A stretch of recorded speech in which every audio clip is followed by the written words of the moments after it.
Хөрхөн охид trap сонсон. Trap сонсон, trap донсон. Түүний сонсдог хөгжим дур булаан. Даадаж дуулан дур булаа мууруулаа.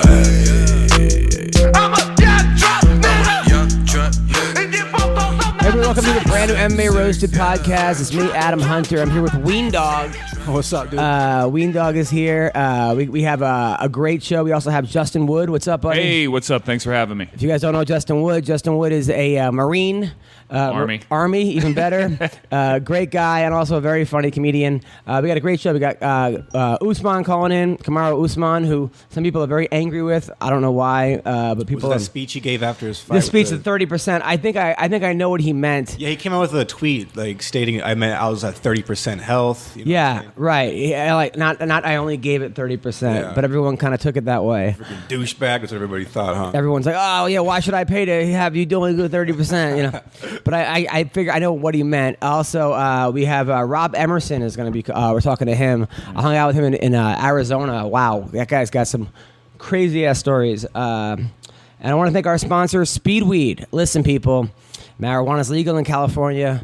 It's sometimes you want to smoke, or you want to do vape, or you want to do edibles, or you want to do CBD oil, or you want to do flower. The only place to go is speedweed.com. A lot of times you have to get, if you don't have a license and you don't want to drive, gas is expensive, you got to find parking, you got to get out, you got to go to the dispensary, you have to go there, you might run into someone you know, they're going to judge you or whatever it is. Don't leave your place. Order Speedweed, they will come to you. Look, when you want pizza, do you want to go out for pizza? No. Okay, when you want other things to get delivered, right? It's like Amazon for weed, dude. Exactly. Imagine having to go to China every time you want to order something from China. So, speedweed.com, order anything over $100, type in roasted, and you get 10% off your marijuana, nice. which is good. So, I just got back from Arizona. Arizona was a lot of fun. How was Arizona, Adam? Arizona was awesome. The whole fight camp of Arizona, the MMA lab came. It was awesome. Saturday night was like Drakkar Close came and all those Rob Emerson, all those great fighters. Some guy that's fighting in LFA this week, the Wolfman. He's fighting for a title actually. Wow. And then we all went out afterwards and. It was fun. I went to a club. It's weird going to a club when you're married. It's just not. It's just not as fun anymore. I mean, especially in Arizona because the clubs are all like swinger clubs. It's even, yeah. But of course, last night after the second show, some tall ass girl that was gorgeous was like, "Hey, what are you doing later? You want to go down the block?" And she's like, "I live down the block." I'm like. You never. When I was single, no one ever lived on the fucking block or invited me down the block. You just heard my act about my marriage and everything else. That women are just. I honestly think that when you're married and you have to give something up to cheat. Like when you cheat with a girl and you're married, they feel that much more special. Like, wow, he's willing to throw it all away for me. I must have a really valuable vagina, which you do anyway. But I just look. I'm not. It's not even that. I don't. Look, every guy wants to cheat. If you meet a guy who's like, I'm only attracted to my wife, that dude probably has dead bodies in his basement. Something's wrong with him, okay?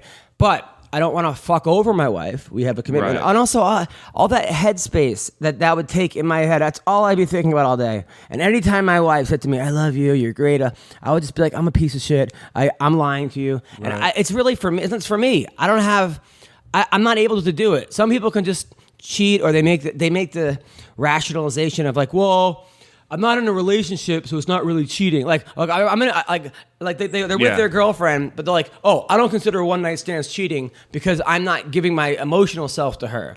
I'm like, that's or let your wife do that and answer the same answer like that. Right. I just look. I'm not saying I'm better than anybody. I'm just saying I'm not strong. I'm not strong enough. I'm not able to really kind of compartmentalize my own inner thoughts to be able to cheat. Some guys can do it, and better for you. I've always been like that kind of guy. I think maybe it was my boarding school that I went to where they told me if like you broke ethics, you were going to have a guilty conscience, and then you were going to fuck up and never be able to achieve anything in your life, and maybe that's it. But anyway, so how are you? It's funny you mentioned that because we have a mutual friend who's a comic, and he's married, and he told me that when he's on the road, he has Tinder, and he just swipes on Tinder just to see who matches with him. How do you feel about that? I think that you're playing with fire there because look, first of all, that guy's, I know who you're talking about. That guy's not cheating. He just wants to feel wanted. So obviously he's very insecure, but also now you have to explain to somebody who says screenshots that shows it to your wife, oh, I wasn't cheating, I just wanted to see who liked me. Good luck getting out of that. I mean, that's if you're gonna do that, you might as well cheat. If you're gonna get blamed for something, you might as well do it. So anyway, how are you, Justin? I'm good. Thanks for having me. Just came over from Santa Monica and wanted to come to the podcast. No, you're a good guy, Justin. I first met you because you put on these comedy shows for military people with issues. Yeah. So basically, I did. It's sort of like a recovery halfway house. So how did you get into that? When I moved out here from Ohio, I was just looking for a job, and I found this job just doing like desk work at a homeless veterans center. And while I was working there, I would always have my joke book out while I was bored. And one of the, I made the not really a mistake, but one of the clients is like, what are you doing? I was like, oh, I'm just writing jokes. Like, oh, you do comedy? I was like, yeah. They're like, well, give us some tickets. We want to come out and see you. I was like, there's 2 drink minimums. You guys are homeless. You can't afford to come out to the thing.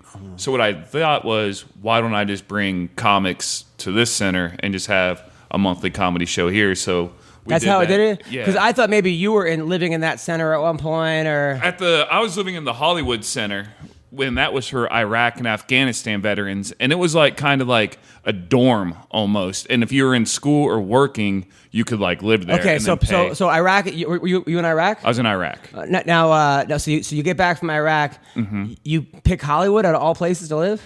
Yeah, I got back, and I was early 20s, and like every other veteran, I was married because I thought that was a thing to do when you're 22 and you've been together with someone for 5 months. But so I get back, get divorced, everything's not going right. So my buddy, MMA fighter Junie Browning, was out here. Now, and where'd you meet Junie? I met him. He was actually in the Army for a little bit. Oh. Yeah. You guys were stationed together? Yeah, we were like roommates. Oh, out of all people, your roommates in the Army? Yeah, me and Junie. Now, what was he like in the Army? Dude, Junie is one of the nicest people you ever meet. Like, I can't argue when people are like, no, we've seen him. It's like, yeah, that's... Yeah. If you don't believe me, trust me 100%, I get it. But he's one of the nicest dudes you ever meet. And, like, when him and I were living together in South Carolina, like, it was fun. Like, this dude was, like, just a stud. Like, all of our physical training tests, like, he was always top of the class on everything. But why did he get kicked out? Or did he get kicked out? He just didn't like it. He wanted to start. He started fighting, and he's like, "Yeah, much rather be a fighter than go to Iraq." But so I get home and I start doing comedy in like 2009, like right after my divorce. Before that, what was your position in Iraq?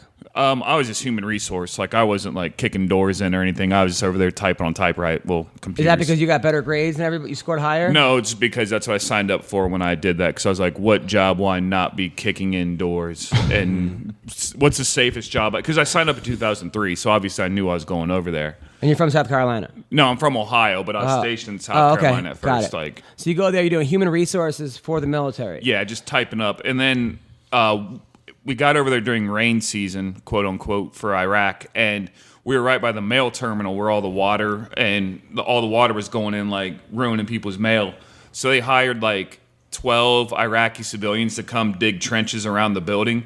So for 9 hours a day, I'd like go out there and just like babysit these guys, just sit there and watch them. Were they nice guys? Yeah, they were great. Except we did have one incident where these 2 guys were arguing it. And I was with the translator. I was like, what are they arguing about? They're like, religion. I was like, oh, God. And I was like, oh, man, is it going to get bad? He's like, no, everything's under control. And as I'm walking away, I just hear the echo of a shovel. And I look back, and there's a guy on the ground, like, covering his forehead up, like, blood gushing. Wow. I was like, what happened? They're like, that dude just hit him with the shovel. I was like, holy shit. Like, it sounded like a cartoon. Yeah, but what did you break it up? Did you yell at the guy? Yeah, we broke it up, and then we had to escort the guy off post, and obviously didn't bring him back anymore. Well, it sounds like he's, at least equipped with a shovel. Yeah. So you get back, you pick Hollywood because Junie was living in L.A., and I had just started doing comedy. This is after Ultimate Fighter? Yeah. So he had already had that reputation of like... Yeah. Now when you're watching the show, are you like... That's not the Junie I know. Yeah, exactly. Because Junie told me before he even left to do the show, he was like, look, if I don't win this thing, people are going to remember who I am. And I was like, oh, okay, so you're going to go there. Like, I know Junie. He's one of the funniest dudes you ever meet, too. Like, cool sense of humor. So it's like, oh, okay, he's going to be like the prankster of the house. Like, he's going to have like a lot of fun. And he gets back, and I'm like, so how'd it go? He's like, well, I can't tell you the results, but people are going to know who I am. He's like, just be ready. I was like, what are you talking about? And he tells me, he's like, yeah, check this out. There's one night where I just get naked and I run around in the backyard and people throw eggs at me.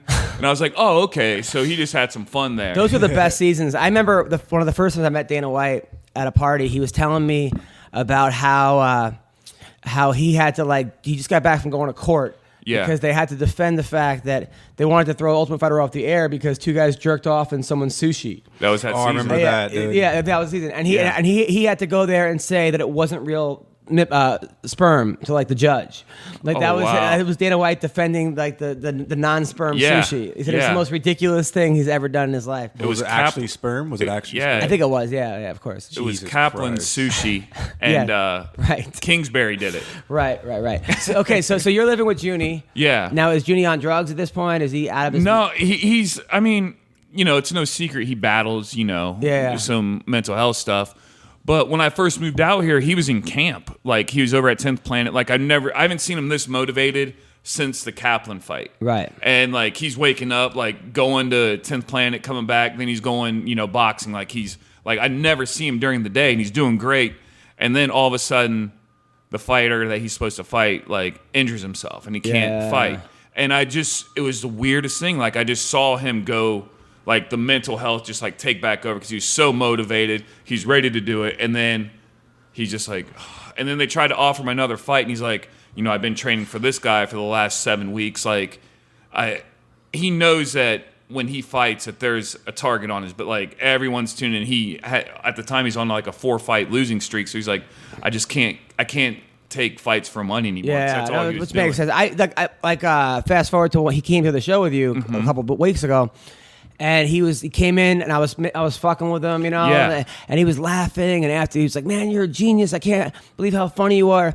But he went from how's it going with you? Oh, it's going good. I'm training jiu-jitsu. To 3 seconds later, everyone hates me. I don't even know if I want to be here. He gets really. He goes from 0 to 100. Yeah. Back to 0 so quick, but it wasn't I didn't like him or he wasn't engaging. He was telling me he was convinced that everyone had hated him. Yeah. And I'm like, dude, I want to say, dude, no one thinks about you. I mean, most people, we're talking about him, but most people aren't spending their days going, oh, fuck, I hate Junie Browning, unless he maybe fucked your girlfriend or something back in the day. So but I do feel I don't know, I do feel there's a guy that would benefit from, someone just, people just telling him so if you want to reach out to him, so wherever the fuck the guy is right now on Twitter, just tell him you don't hate the guy because he did seem like an honest, just a nice human being. Yeah. But somebody who's a very sensitive soul, And I think a lot of that comes from those MMA chat boards are vicious, brutal, man. Brutal. And I remember when he was on the show, I was always on there defending him and stuff. I'm like, you guys don't know him, but I can't. You can't argue with. There's no point. See. Somebody said there was a meme fighting the people on the internet is like winning the Special Olympics. Even if you win, you still have. Retarded. Yeah. I don't want to say that, but that's what the meme said. So anyway. All right, but you're doing good. But I noticed your comedy's gotten so much better. Thank you. You're working hard, and now do you still do those shows for the veterans? Every now and then. I used to do them monthly, but now I'm in school full time, working full time, and I'm running a weekly show, so I understand the. How I don't know how you do two of them. I've had some of my best times ever. We're doing shows at military bases. Yeah. Oh yeah. I mean, the one time Well, the one time, just the shows themselves, like sometimes you're up on stage and you look at the crowd, you're like, I hate these people. I don't even want to make, especially in Hollywood, I don't even want to make these people laugh. You know, like I'm just doing it. But then when I do shows for the military, I'm like, these people deserve to laugh. They get it, yeah. You know, I've had so many great experiences. Although I've had some bad experiences, like when I actually fought the other comedian on a USO tour. Yeah. This guy named, did I tell you the story? This guy, Little Bra. You mentioned it. He just kept picking on me, always fucking with me. And all I said back in the day was that Eddie Murphy's movies weren't as good as they used to be. Yeah, like it was yeah. man, how the hell are you gonna put down? And then he kept calling me gay and this and that. So we go to Africa and we're going through customs. He gets shooken down, so I have to pay for him to get through customs. Yeah, right? And then we're there. He has no money on him, and he just keeps messing with me. And finally, we're like the show hadn't. It was the night before the show. We're in Djibouti, Africa, and the guy was like, Adam's gay, Adam's this, and like to all the guys, and I was tired, I was just cranky. I'm like, really? So he was wearing a hat, so I just snuffed him. I go, really? Like, who's a bitch now? And then he went to fight me. I put it over and under. Yeah. And I just hip tossed him on his head, right? And I cranked down my arm. Like, what? What are you gonna do? The soldiers had to break us up, right? That's crazy. And then the sergeant takes us into a bathroom. He goes, "What are you doing? You're supposed to be, lifting our spirits. You need to find Jesus, right?" Which was like, I'm Jewish, whatever. Yeah. So then he goes, I'm gonna treat you like I treat my boys. I'm either gonna take your money or punch you in the stomach. At this point, I had like $30 on me, and he had none. So I was like, just punch it. So the guy punched it, but the guy did say, "I deserve that." Like the other comics said that. Yeah. The guy punched us both in the stomach. The sergeant did. Yeah. And then it didn't hurt. I was happy I threw the guy. Yeah. But he goes, "You know what? I will keep this between us." And then, but what bothered me the most was that I get back to the States and I get a letter saying that we were fighting. Like he told on us. Which was like, that was the worst part of the whole thing. Yeah. And then they took $100 from us. They docked us $100. Wow. And this was like 15 years ago. But well, dude, speaking of hip tossing, one of the most inspirational things I saw this week was your Instagram of you first giving a motivational speech to your little kids. Oh, thanks. Yeah. And then the aftermath of the tournament where they did it fairly well. Yeah, we won by 60 points. Oh, wow. We beat actually, I got into an argument with one of the parents today, one of the opposing parents. Yeah. So we beat Chaminade by 6, and like there's only 3 teams in our league, but we usually come in third, right? But not because we're any worse, but because kid for kid, we would actually do really well. We probably came in first one time and second a couple times. But in the tournament, they have 50 kids, and we have 20. Right. And the Harvard Westlake usually has like 30-something. So we match them up, but they get points for wrestling each other, which is not fair. So like 2 kids from Chaminade go against each other, and they get a point. Whoever wins, I'm like, we can't compete with that. It should be their 20 versus our best 20. That's how it is in high school, but middle school, every kid wrestles. So finally, like their coach leaves, and now now they have 30 kids and we have 30 kids. Now it's even, but. I was always under the illusion that like they were recruiting kids from other towns. Yeah. Because they had like these wrestling clubs, and it was just kind of weird how all of a sudden all these amazing wrestlers come out of nowhere. So I'm talking to the parents yesterday, and we're up by like at that point it's like 54-3 or something, and I'm thrilled. And they're like, I'm like, these are the league champions. And then the guy goes, really? Wow, but you guys are killing them. I'm like, yeah, well, I think they were recruiting. I mean, they had one girl last year that was like ranked 3rd in the world. I'm like, I think she was driving to the matches. Right. I'm like, I think half the kids were Jewish at like Chaminade, a Catholic school. I was just making jokes, and then one of the parents goes, "She lived in that district, just so you know." I'm like, oh God, like I was. Go. She was like, and the other goes, "And we do have Jews in our school." I'm like, oh, like, yeah. Why are you in it?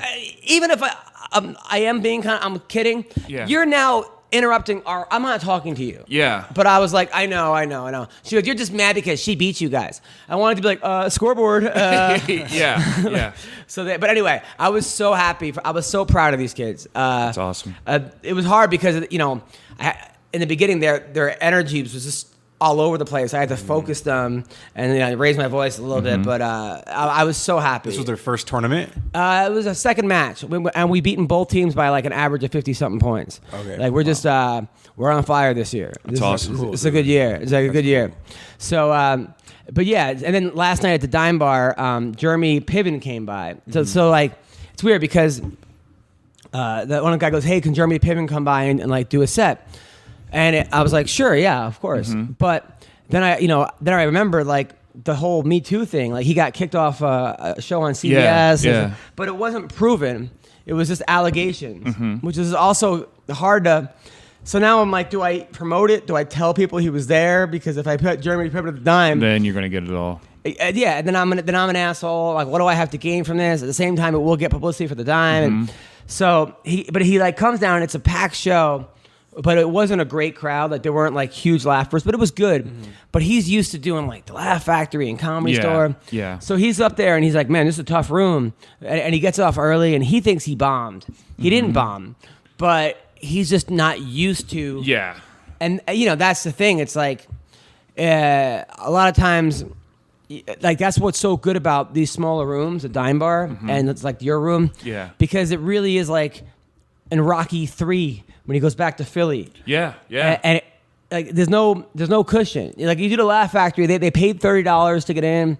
They buy 2 drinks. They assume it's going to be great comics. Yeah. The dime bar, most people don't know they're seeing a show before the night started. Yeah. Now they're actually pissed because they wanted to talk to their friends. Right. Yeah. They paid absolutely nothing. There's no drink minimum. They owe nothing to anybody, and you can't see. The lighting's bad. The stage is whatever. It's not even like good for like. Actually, it's really like a very, I don't know, weird room. It's not like it's not low ceilings. So if you could do well there, like I do there Monday and Tuesday, by Wednesday, Thursday, I feel like I'm, it's like you're taking off the ankle weights when you go running. But for people like, I've seen many people, big stars, go there and be like, oh fuck, like why are they not giving it to me, Yeah. I just had the difference is that my room, we have a designed, like I call it the comedy cave. So you can come in there, and our host would tell you, like, you can sit down and enjoy dinner here, or we have a free comedy show next door if you guys want to go watch that. So at least we have that little bit. But my buddy just came through about 2 weeks ago, and he runs a show called Operation Comedy, John Stites. And it was funny for him because he hasn't done a small room in so long, and he didn't necessarily do bad either, but he gets all, he's like, what a tough crowd, but I love it. This helps me. I need to come back. Well, that wasn't Jeremy's experience. He was like, get me the fuck out of here. Yeah. But hey, man, that's you want to be a comic, you got to be able to do all rooms. I mean, you don't actually have to anymore. Now you can be a comic and just have a successful podcast and just do your particular crowds. But if you want to be a great comic, it's like Rich Voss said, being a good comic, and I agree, is like being a good point guard. You can't have one move. You have to know what's in front of you. Exactly. So, all right, this week. Good MMA week. First of all, LFA, comes to support LFA this week, but Bellator has a good, Bellator and UFC, let's talk about the Bellator card first. We got Rory McDonald, Douglas Lima. Damn. Man, Rory McDonald has just been running through everybody. He's making Bellator look bad. Yeah. Some guys come over and they make Bellator look really good by like Eddie Alvarez. Like his success in the UFC of knocking out Dos Anjos. Like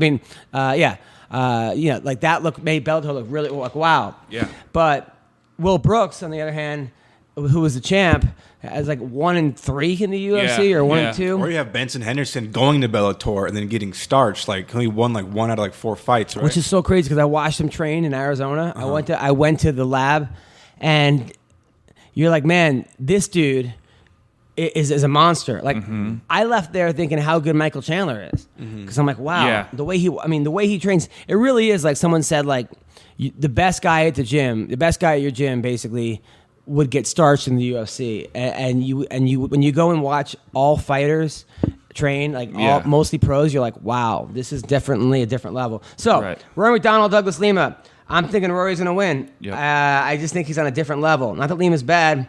I just think that Rory's a lot better. Yeah. Or better enough. You? I think the exact same thing. I think you could even make the argument that Rory McDonald's like number one in that entire world. Yeah. I mean, if it wasn't for the Wonder Boy fight, you can make an argument. Yeah. I mean, he lost to Wonder Boy, but he did beat Woodley and beat Woodley bad. Yeah.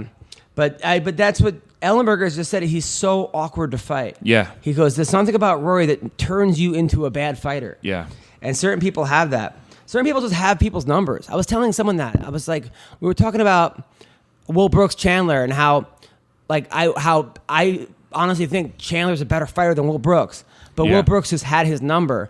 And you look at like Dennis Hallman beating Matt Hughes 3 times. If you look at like in less than a minute, all 3 times. You look at like top 100 fighters of all time. You're gonna say Matt Hughes is in the top 10. Yeah. You're probably gonna say Dennis Hallman is, if you're being generous, 60 or 70 or something. Yeah. But match the way styles make fights. And it's just certain people have certain fighters' numbers. I mean, Stefan Struve beat Stipe Miocic. Let's not forget about that. Yeah. Stefan Struve, who's a great fighter, but he just had Miocic's number. Yeah. In that one. We'll talk about that fight also coming up. Also in Bellator, Chael Sonnen and Rampage Jackson, which they made the main event. Which Bellator, look, I understand why you do this, and they have the bigger name and attraction, but if you really want to be taken seriously, Bellator, you can't make Chael Sonnen and Rampage Jackson a main event over Rory Douglas Lima. Yeah. I mean, Chael is 1-4 in his last 5 fights. Rampage, I think he's better than 1-4, but it's not exactly like he's whatever. In this fight, who do I think is going to win? I think Chael's going to win. Think so? I think Rampage doesn't really want to fight anymore. Yeah. He just wants money. I mean, he came in this, I heard it was like $320 for this camp or something. Where he had to cut hard to make $270. I know they're not going to show much on the pre-fight. Did he fight at 205? Yeah. What the fuck is going on? Yeah, but I was watching him like train on that, Bellator, Oh, yeah. Yeah, and even when he was like doing sprints and stuff, I was like, I know you're not going to show your whole camp on this, but if this is what you guys are going to show, this is. Oh, that's like when the best when they had Kimbo Slice versus Dada. And like literally the camp they had Dada benching like the bar. And I'm like, come on. Yeah. Like, I could do this. I'm not fighting Kimbo Slice. So who do we like in this fight? I like Chael as long as Chael shows up. I thought Chael was going to run through Tito, but I just saw the way he. That fight. I was so upset. Sometimes it seems like even when he fought Rashad, like if he's like he'll just give up sometimes. He does. He lost to Jeremy Horn 3 times. Yeah. And somebody asked him in practice, Chael, you've never tapped to an armbar in practice. But you've tapped to 3 against Jeremy Horn. Yeah. And he said, I just wanted to get the fuck. According to I think it was, I want to say Mike Swick, I want to say maybe, or he said, I want to get out of there. He has some type of like, I wouldn't say anxiety or claustrophobia or something where he's like, I don't want to be here anymore. Something snaps in him. Yeah. And he taps. And Tito, I was at that fight, and I was so upset. Mm-hmm. Number one, you have Tito coming in with like "Make America Great Again" shirts. Yeah. And then he's like marching, and then just the whole thing, and the kids. It was just weird. And not that I don't like Tito. I happened to met Tito a couple times. He's a nice guy. He actually is a pretty nice guy, and I just think that he's Tito. Yeah. But I looked over at Don Fry and Josh Barnett after that. Like a minute after, and they were like, "That fucking fight was fixed." He fucking threw that fight. Yeah, and like that was a work. I don't know if it was a work or I don't think it was a work on Tito's part. Yeah, I think Chael was just like, "Get me the fuck out of here." Yeah. Joe, the kid. What was his reason for wanting to get out of that fight? It's in his head. He's in his head. I mean, he looked great against Vanderlei his last fight, though. He looked. I mean, that's if he can do what he did against Vanderlei. But it's such a weird thing with Chael. It's so frustrating. There's something like even when that Anderson Silva fight, I remember being backstage that first fight. I think I was in Ohio or somebody, and I was watching that fight, and I was so proud of Chael for those 4 rounds. I was going crazy because here's a guy nice guy, a real sweetheart of a guy. I mean, when King Mo had staph infection, he paid for himself. He's just a good person. Yeah. And he's sitting there, and he wins and he talks all this shit and backed it up. Yeah. And then all he has to do in that 5th round is stay away. Mm-hmm. That's all he's got to do. But for some fucking reason, he jumps into Anderson's guard and loses that fight. I can't tell you as a coach how hard that would be for me. Mm-hmm. If I was coaching Chael in that fight, oh man, that would keep me up for days. Mm-hmm. I mean, middle school kids, I get like frustrated. Yeah, it's so funny about it. It's funny like the progression. So like this one kid I like. He's such a wise guy though. He comes late to every practice. 8th grader, doesn't really want to be there. Like he's half in, half out. But I like him. He's smart kid. but he's always late. And then even I'm like, I have to show him the move 3 times now. Because and I'm like, hey man, if you just come to practice, he goes, I just come late, like that kind of thing. Yeah. So he's in a match against this girl who's built like a tank, and it's pretty close. And she gets like a nosebleed. So now I gotta like talk to him while they're attending to her, and I always try to make the kids smile or laugh or keep their loose, So I'm like, hey, like one time I was like the kids over there. I'm like, hey, so you have a girlfriend? Anything you want to talk about? Like just keep them. But I would say he's over there. I'm like, hey man, you having fun? He was having fun. I just made some girls nose braid. I was like, this kid's gonna be a comedian. Yeah. But yeah. So anyway, so I think that you, Chael, Rampage. I was wondering, Rampage is he's so thick. He's a thick boy now. Is it going to be easy for Chael to take him down like that? Do you think Chael can gas out just from trying to take down Rampage? I don't think he's gonna stay under him. I mean, Rampage could always land that shot and hurt Chael. That's also, Chael does. He doesn't have the greatest chin anymore. But you got to wonder what's his motivation, Chael, for doing this. He's got a ton of money. Yeah. He's got a beautiful wife. I think he's got 1 or 2 kids. He's got a huge house. His house has an elevator in it. He offered me to get married in his house in Oregon. Yeah. And he was being serious. And he's got like an elevator in his house. He's doing really well. His podcast is killing it. He's got a book out. Supposedly like what he's an announcer in Bellator. What's his motivation? I don't know. He just obviously just wants to challenge himself, or he's bored, But I do wonder with some of these people, like, what is their motivation? Because he just won. Even with like Rashad Evans, I'm like, fuck. I kind of don't want to see Rashad get hurt ever again. Yeah. I like Rashad. Yeah. And I'm like, fuck. But I understand why he's lost 2 or 3 in a row. It's hard for him to sleep at night with that, because people always hear only as good as your last fight, which is bullshit. But that's what they say. But Chael, he beat Wanderlei Silva. What does he need to do? But if he wins the heavyweight tournament, it's pretty fucking cool. Yeah, it's all worth it in the end. What I always crack up thinking about with Chael is when he fought John Jones. Like, if the ref would have looked down and seen John's toe during the fight, they would have called it, and Chael would have that was. I tried telling Dana. I hate to say it, but I ran into Dana, and he was so excited for that fight. And I was like, but I wanted to say, Dana, why are you making this fight? The dude just got beat up at 185. Yeah. Like, destroyed by Anderson. Now he's going to go up to fight the best guy at 205 of all time. Right. By the way, I guess that came out yesterday. John took a lie detector test and passed it. But I don't. This lie detector test shit is just, first of all, if you take it and fail, are you going to tell anyone? Yeah. It's not like he failed. That would have came out that he failed the lie detector test. Yeah. But I don't know if I really trust these lie detector tests. No. I just don't. I don't know. It just doesn't really. Anyway. Gotti Yamauchi is taking on Michael Chandler, which shows you how good Bubba Jenkins is. That's because Bubba beat Gotti Yamauchi, and now, anyway, Michael Chandler should win this fight. He's bigger, stronger, faster. I gotta tell you, Michael's last fight at Madison Square Garden, when he broke his leg or whatever he broke, and his ankle rolled, and he still fought and almost won. Yikes. Dude's got heart off the ass. So I got Chandler. You? I got Chandler. Chandler all day.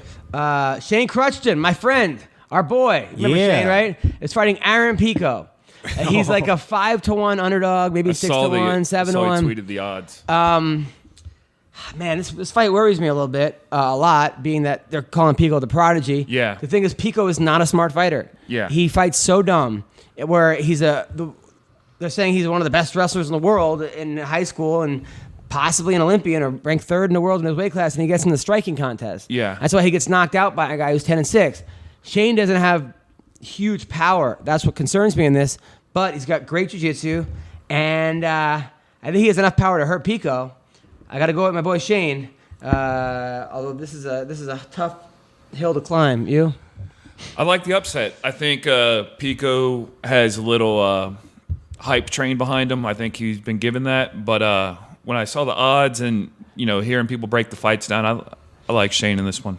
Isn't Pico also 20 years old? Yeah, he's young. He has a lot to learn, dude. But he's with AKA. He's with Eddie Bravo. They're giving him he's done everything what I think wrong on every. Here's the problem when adults get involved. This is just when money and adults get involved in children, which is I'll call him a child at 16 or 17. Here's a guy who's okay. They're touting him as the best wrestler in the country, right? So they take him out of high school and put him into the Olympic Training Center. Like, okay, why not have him finish high school and go to college? Yeah. The guys that he's going to get in college he's going to get much more better wrestling in college because than guys he's bringing in. He's bringing in people. They're there to wrestle with him. Yeah. No, have him get fucked up at Iowa or Nebraska or Penn State. That's going to get him better. Wrestling 50 matches a year. And then he goes pro, and it's like he has like his own camp, sort of, his own thing, and they put him up against a guy who's got 16 fights. Who the fuck is managing this guy? Yeah. Edmund? And like, what are they doing? What are they doing with this kid? Let him... It's like people see talent, and they go, we want to protect it. No, I don't know, but who knows? Look, a lot of fighters have lost their first fight, and Bernard Hopkins lost his first fight and won his next 21. Right. So, all right, now the UFC. This has the weirdest, most uneven fight card in the history of fight cards. I do not understand this fight card, but I mean, okay, and it's a pay-per-view too, right? It makes no sense. It makes absolutely no sense, but I'm going to watch it. Gleason Tebow, that dude is like, I think he's like 70 at this point. But, I mean, you talk about someone who should get tested on the way, during, in between rounds. I've never seen anybody with that type of build in the history of fighting. Yeah. Oh, I have, but Yoel Romero. But still, so he's fighting Islam Makhachev. So it's Brazil versus Russia. This is like who Colby Covington hates the most. Yeah. But I guess I'm going. I mean, this guy's 14-1. Islam. Tebow is one of those guys that wins the fights. I think he's going to lose and loses the fight. Then he's going to win. I was just thinking that. I got to go with Islam in this fight. You? I'll go Gleason. Gleason, yeah, you? I always gotta go with some dude whose name is Islam, dude. You just know he's a tough dude. You know he's a tough dude. Well, his name is Islam. I don't know how he's getting into the country. I mean, good for him. Take that passport. Matt Bassetti, who I've been following for a while, he's like a New England guy. I like him. He's fighting Enrique Barzola. Isn't that the guy from Naked Gun? That was the umpire. The umpire, right? Hopefully Bassetti wins. I don't understand, like, whoever's doing this app, they put one guy in black and white. Yeah. Like, I mean, is it that Who are much? they trying to get you to vote for right there? Is it that much more money to make the color? Right. I mean, who's doing this? I mean, it's like $1 billion fucking app. I like when they don't even put a picture; it's just a shadow, like your Facebook picture before you add a profile picture. They just I'm saying, like, that's the fight pass, or at least all right. So then the thing, we got Dan Ige against Julio Arce. I think these are like pitchers for the Dodgers. but Dan's nickname is Danimal, which is kind of, I guess that's cool. Danimal, like instead of play animal. on words. There you go. Yeah, I don't. But Dustin He's a good him versus Alejandro Pantoja, the cannibal. That'd be Alexandre, the cannibal. He should start eating them if he fucking knocks him out. that'd be pretty cool. The cannibal. So I got Ortiz from that fight. I got Ortiz on that one. Ortiz for sure. Then it's Sabah Homasi. The problem spelling his name against Abdul Razak Al Hassan. You're spelling that dude's name. Like why? I mean, this is like a battle of alphabet soup bowls, you know. Right. But like, why don't they just put this? Like, they should have took last week's card and put this, Michael Johnson versus put those guys on this card. Yep. And some of those guys, and then put some of these guys on put some of these guys on Brazil cards. The guys from Brazil, at least, or the guys. I don't know how they have UFC Ghana, but still, Brandon Davis, 8-2, is fighting on Kyle Bonchek. Look, I am a fucking hardcore fan, and I don't know who some of these fucking guys are. I don't know any of these people. Dude. I mean, it's just weird. This is just a weird card. But then it gets okay. Then Thomas Almeida versus Rob Font. Almeida is a guy that, man, he ran into Cody No Love. That kind of stopped his whole train. Yeah. That was a great fight. But I think Almeida is going to beat Font. You? Yeah. I'll take Almeida on that one. Gian Vellante is in the main card. I like Vellante, but he also sometimes is the dumbest fighter. Yeah. Like, I love this dude, but he just gets into stand-up wars, and he gets knocked out, or he knocks you out. He's one of those dudes. I hope he wins. Calvin Kattar against Shane Burgos. All right, let's just skip to the fucking two main fights. Daniel Cormier versus Volkan. No time. Man, I'm telling you, Volkan, I saw him beat Jimmy Manoa, and just... Yeah. That was scary. Mm-hmm. That was scary, but DC's a smart fighter. Yeah. He didn't really go toe to toe. He got hit by Anthony Johnson once and realized, I don't want to do this again. Yeah. And I think DC is going to be too smart, too good, for Volkan. You? Yeah, I think DC takes it. I just think his skill set just trumps Volkan. But at the same time, Volkan hits so hard. Yeah. I'm going to upset. I'm going for going with Volkan? Hell yeah, dude. Why? I mean, I love DC so much. He's such a good dude. I think he's a great champion. But Volkan, like this rise of this dude who's just been knocking out these insane Women. fighters. Yeah. Women. He didn't knock out women. No. Then it was like a bar fight. It was a guy. I heard it was a female, wasn't it? I thought it was a guy. Oh. And then Stipe Miocic, the main card against Ngannou. Man, I like Ngannou. I told you he came to my show. He was super cool. I was like, dude, you were the toughest Uber driver ever. And I think he was a good sport. I don't know if he understood it. But I think Stipe is just going to take him down and like a third round arm triangle. Yeah. I got Stipe too. I don't think this is gonna be the first time they meet each other. I think Stipe will probably defend about 2 more times after that, and then there'll be a big rematch. But Yeah. I think this first time is gonna go to Stipe. You know what? This fight, if Stipe actually defeats Francis, he'll be the first heavyweight to get past 2. I know, which title is crazy. defenses. I mean, I just think Stipe is too well-rounded.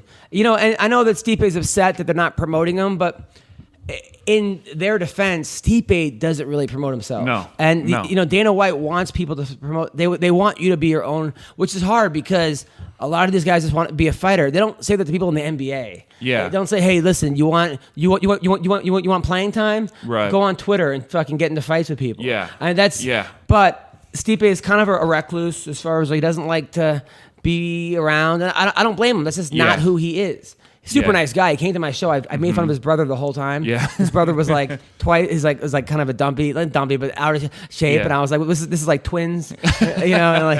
And Stipe loved it. And he's a nice guy.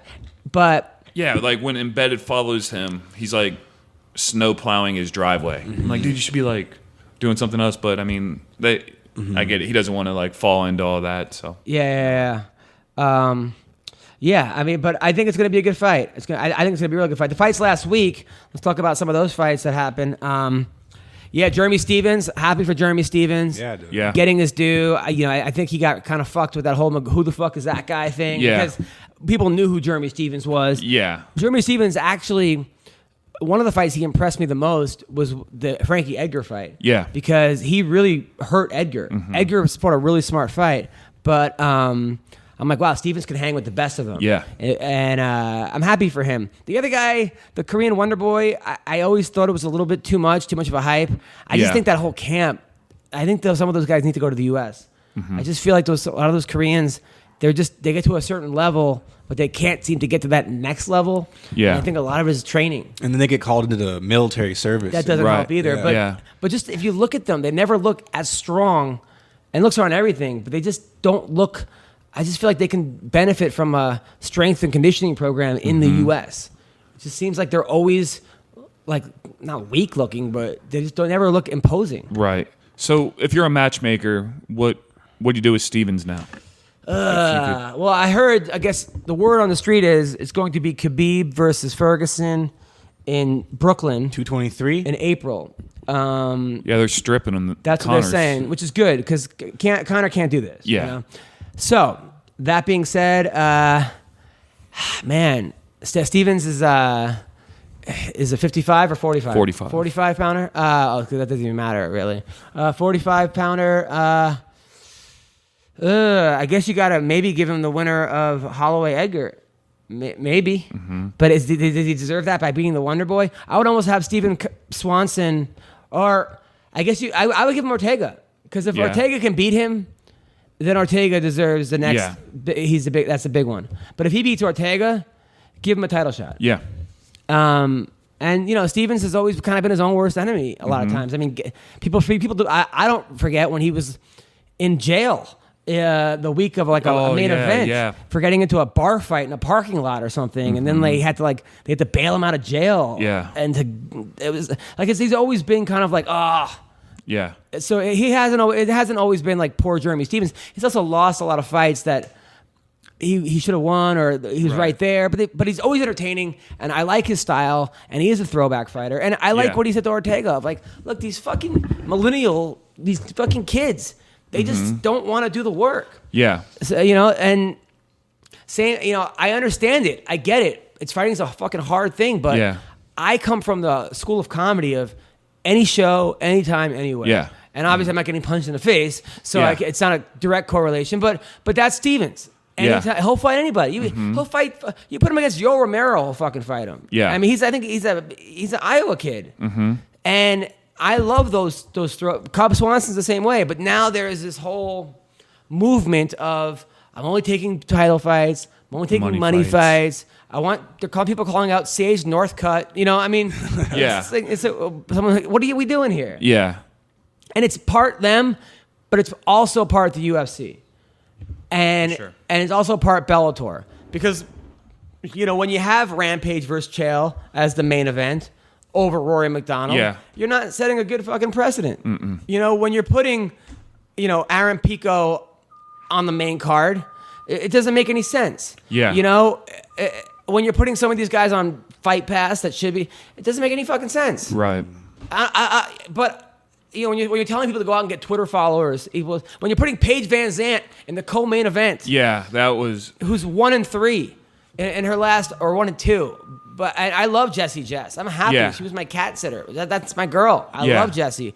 But over Michael Johnson, Darren Elkins, and that was that should have been your right there. Especially that it was a hometown fight for him, wasn't it? And Elkins has won. Well, I think kind of, but Elkins has won 6 in a row. I mean, he's on some fucking crazy streak. Michael Johnson also. You talk about a guy who shoots himself in the foot every time. Not every time, but you can do it against Poirier. But Jesus, there's a guy you're like, oh, come on, because the talent is right there. Yeah, but something is not clicking. I don't know. What the fuck am I talking about? Do you feel like the UFC has just too many fighters on the roster? I think that, the sale of the UFC, and you can't blame a guy. When someone offers you $4.5 billion for anything, I don't care if it's your parents, take it. Yeah. Okay? Right. Somebody says, hey, you want my little brother for Max, sorry, buddy. My wife, bye, Bree. $4.5 billion. Okay, so you can't blame him for doing that. But now you have WME Endeavor calling the shots. And they're not hardcore fight fans over there. They're not guys who know who Gleason Tebow is. Yeah. Gleason Tebow is a number to them, is a stat. They're not guys who, they're looking at like Paige Van Zandt, hot, blonde, has a book, has X amount of Twitter followers, X amount of Instagram followers. What can we do with her? If she wins, can we give her a title shot? Put her on primetime. And the problem with that is the fans, the casual fans who just jump on, they're going to jump off. They're not going to stay with you. They're band fans. They're like, this is my new favorite fucking. They're LMFAO fans. They're gonna move on. Yeah. But the hardcore fans, the guys who were roommates with Junie Browning and fucking those people. Yeah. Those people are eventually gonna be like, what are you guys doing? Like, this is not the sport that I signed up for. And the fighters themselves. I mean, you got Tyron Woodley, the champion, going on Rogan's podcast saying, I don't like what the sport's become. Yeah. And he's the fucking champion. I knew it was getting bad. It's, I always call MMA like before Conor and after Conor. BC, because now it's like, I've literally have heard people say like, what about Conor and Brock Lesnar? I was like, what the fuck are you talking about? Like, do you not understand at all how this sport works? Like, no, Conor's the best fighter in the world. It's like, okay, look, Conor's great. He's a great athlete. He's a great fighter. But no MMA. Like, there's more than just Conor. Conor can't. And it wasn't just Conor. It was CM Punk was a fucking. Yeah. I mean, like, okay, we're gonna put a guy who's never had a pro fight, never had an amateur fight, who's 40 years old on a pay-per-view. I mean, that doesn't happen in the NFL. Like the super, like they're not starting CM Punk at quarterback of the Patriots. Yeah. Because he has Twitter followers. It's just not happening. But look what I said. Look, there's way more good than bad. Yeah, it's entertaining as fuck. absolutely. I love it, and in the end, they're somebody's doing it because they think they're improving the sport. But at the same time, when you do shit like that, you're allowing other organizations to start, coming up. Yeah. You're allowing the other ones is that fucking Ryzen's got Gabby Garcia fighting grandmothers. I mean, literally. Yeah, what the fuck? I mean, you have a And then having a breakdown in the middle of the octagon, crying in a different language. No one knows what the fuck she's talking about. I mean, what do I had a poll up. Who should Gabby fight next? Betty White, Queen Elizabeth, or B. Arthur? I think B's dead. So maybe so B probably won. Yeah, exactly. I mean, this is what we're doing here. Like, what are we doing here? But that's the issue. But I understand. I get it. I get it. I get why comedy clubs book, the honky tonk man. I understand why they book Vine stars. I understand why they put Instagram stars at comedy clubs over great comedians. The problem is those people are coming once. They're seeing, King Bach, whoever the fuck these people are. They're going, this was horrible.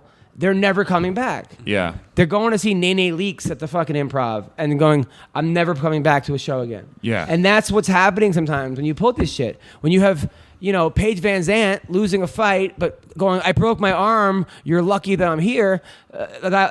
Yes, you broke your arm. Yeah. Yes, you're tough as fuck. Yes, you're a good fighter. But are you the elite of the elite? I mean, there are a lot of girls at 125. Lauren Murphy and Barb Honchak are better fighters than Paige Van Zandt at 125. Right. There's a lot of girls out there. I mean, those girls from Poland. Well, you know what I'm talking about. The Valerie, whatever her name is. There's a lot of them out there. Right. And that's the problem. I mean, there's no reason why. Like, Colby Covington is number 3 in the world, number 2 in the world, 2 or 3. He should get the next shot. He should. Mm-hmm. Tyron Woodley, okay, even though Colby, is now going about it, I think, the wrong way, but I understand why he's doing it. Tyron Woodley's number 1, Wonder Boy's number 2, Colby's number 3. Mm-hmm. Mm-hmm. Tyron and Wonder Boy fought twice already. The second one I was there. People were booing them out of the arena. I've never seen it, booing them out. Okay, so once that happens, we don't have a third one. You don't have a trilogy on those kind of fights. No. So now you got to go to the next guy, which is Colby. He should get the next title shot. Yeah, because you don't want to have Colby versus Wonder Boy, then have Wonder Boy win, and that gives him another reson to go fight Tyron. Right, right. But they're probably going to give it to Dos Anjos. But maybe Dos Anjos is, maybe he's better. Okay, but if Nick Diaz came back and said, I want Woodley next, they probably would give fucking Nick Diaz Woodley. They know that's a money fight. They know people are gonna buy that pay-per-view. And then that's not right. I understand why they do that, but I guess maybe in boxing they would do shit like that, but I don't know. That's why people stop watching boxing. I mean, what I heard, and then, I think we all saw this, is now they're talking about Covington and Usman being coaches on The Ultimate Fighter. Oh, really? Yeah. So that'd be kind of cool, but I mean, now you have the 10 guy, the 9 guy versus the 3 guy. I think maybe the winner of that fight, I don't know. Yeah. I mean, I think unless it's a super fight, where like Mighty Mouse versus T.J. Dillashaw, where you got 2 number 1 guys, then or someone pulls out last minute, where you have to have like a Bisping versus Luke Rockhold. Yeah. You should not do. Well, this fight makes sense monetarily. We're going to have it. Yeah. Because in the long term, you're fucking up the sport. Mm-hmm. In the short term, you're making money. And that's the problem, I think, with WME, is they're looking at everything short term. Mm-hmm. Because they're looking at their paychecks tomorrow. Because a lot of these fucking agents and people aren't there tomorrow. They're there for... I've seen it. You see, networks, they go there for 6 months. Yeah. Hey, can we pitch to the show? I've had TV shows. Hey, we want to pitch to TNT. We pitched to them 6 months ago. Oh, it's a whole different regime. But that's not how sports are. Right. So when you have an entertainment company running a sports team, it's fucking crazy. Mm-hmm. Mm-hmm. It's a shit show. Yeah, I mean, could you imagine like if the Yankees put in a pitcher every 4th game because he had a lot of Twitter followers and he gave up fucking 19 home runs? They're like, we're losing every game. Yeah, but you should see his Instagram posts. They do major. That's what we're running into, and fans are getting sick of it. but Right. not fans like me who have no lives and whatever. So anyway, we're gonna call an OG right here, a guy who's fought everybody. This guy fought Dos Anjos. He fought Nate Diaz. He fought a prime Gray Maynard. He's now, I think, he got offered a fight in Chechnya, which is pretty damn cool. I don't know if he's gonna take it, but I hung out with him last week. This guy has fucking stories and stories and stories and stories and stories, and he's a good dude. I had a really good time hanging with him. I think he thinks that the podcast was an hour before because he's like, "Yo, we're doing this," because he didn't realize that. Whatever. Anyway, so I'm calling him right now. I'm gonna take Skype. So how's anything new with the ladies? Sort of nothing too traumatic or major. Got couple things we can talk about. What's that? While I'm trying to get Skype working. I think I got herpes, dude. What? Nice. I keep not on my dick or anything, but on my mouth. I keep getting like these bumps all around my mouth. Where? Where it's from? Well, it used to be on my lip. That's not a hurt. Let me see. Not right here. Okay. It was up here on my lip. It keeps coming back and going away. I don't know, because I know it's like I heard of some medical thing that everybody actually has herpes, but it's You're not drinking my water, are you? No. Okay. If I get herpes from you, I swear to God. All right. Okay. Have you had herpes or any STDs, anything like that? No, I haven't. Thank God. Great. But herpes is hard to get. I think. Think so? Well, they say 1 in 3. Why would you get it from the girls from? I don't know. I know girls. You never kissed a girl that you had it, or you went down on a chick that had it? You couldn't see it. No. Is it a breakout, or just a little bump? Just like a little bump. I think you're okay. You think so? I mean, I think you would know if it was a. Does it get like? Is it just like a zit, or it gets like a deep sore? I mean, it's like a zit. It's like I can pop it and pus will squirt out onto my mirror. So I don't know if that's what herpes are. I know it's just like little bumps. I don't know if you can pop them and shit flies out. Justin, you have any expertise in this? I don't have any. No? I've never had a STD. I had a urinary tract infection once. It burned when I pee. Yeah, I had that. Yeah. And then I went to the doctor and I was explaining. He's like trying to call me out. He's like, "No, you have an STD." It's like, "No, I have a urinary. I've had one before. I know what this feeling is." And he's like, "No, you gotta." And he's like, "All right, you were right." But that hurt. So. Yeah, I would get it checked out. Why don't you go see a doctor? You have insurance? You're on your parents' insurance, right? Yeah, come on. The big one I'm worried about is gonorrhea, because I heard that gonorrhea, when you piss, it just burns so bad. Did that happen to you? No, So why are you worried about it? because I don't want my dick to burn while I'm pissing. Well, are you wearing condoms, Yeah. with girls? Nah. Maybe you start wearing condoms. Yeah, that'd probably be a good. I mean, I get it; they suck, but But any girl that you bring home on the first night who's like, yeah, we don't have to wear condoms. That you got to think like, okay, she probably She's is not a wearing- virgin. but also, she's not wearing a condom with me. She's probably not wearing a condom with other people. Damn. I never thought of that, dude. Yeah. I mean, you just don't like wearing condoms? I mean, it just never comes up. I have a whole drawer full of condoms, but it's just things escalate so quickly that I just don't have time to put one on. Yeah, I'm sure you have time to put you one might on. want to take 15 seconds out of that. Maybe put it on before the date. Yeah, Just leave it on. Damn. Dude, one time I went to like this. I went to some like it was like the AVN Awards, and they have those like stupid things where they have like conferences kind of, and some guy was giving out like herbal Viagra. So I did a show and I just took 2. Like this is not gonna work. And then next thing I know, I have a fucking huge boner. Like we're like walking around Vegas, like in the hotel lobby. I got like. And then some chick I haven't seen in a while, this like huge chick who liked me, and she's like, "Hey Adam, what's going on?" I'm like, "Oh," she's like, and then she's like, "What are you doing?" I'm like, "Oh, I'm just trying to find my friends." And she's like, she grabbed me, like, and she's like, "Oh wow, you're excited to see me." I was like, Oh wow. I had the heart to tell her it was because I like, yeah. So you just went with it. You're like, yeah. Yeah, I was like, yeah, and then we hung out. She gave me a ride back, but nothing happened. What? She was like big. I wasn't really that into her, to be honest. She was a cool chick. Oh, okay. But I wasn't my thing. I took one of those gas station dick pills to celebrate John Jones' win over DC. I was like, if he wins, I'm gonna take one. And I was still getting. It was like a 48-hour one, so I was still getting boners. Like my boner lasted longer than John Jones' title around that time because like it came out already that he failed again, and I was still getting. And he just, like, failed because of random dick boners. pills. So that actually, you and Jones both had dick pills in you. No, I'm talking about the last one. Oh yeah, but when he came back, I was like, yeah. if he wins this fight, I'm taking a dick pill to celebrate for him. by yourself. Well, my girl was at the Oh, house. that's Yeah. that's kind of weird. I'm just walking around with a boner all the time. Those dick pills are cool, dude. I've only taken half of Viagra once. I've never taken like never taken- Cialis or Viagra or nothing like that. I'm taking Just, like Rhino 6X. Yeah, that's the Yeah, those shit. don't work though. Maybe it's just mental for me. It felt like it worked. Maybe I didn't really work for. It didn't work for me. I mean, the Viagra worked for me pretty good. But the problem with Viagra is that you get dependent on it, and then you can't get a boner without Viagra, and then that's just you're fucked. Mm-hmm. The good thing about it, your boners last 3 fucking hours. Yeah. Yeah. So anyway, speaking of boners, so I'm gonna call Rob Emerson right now.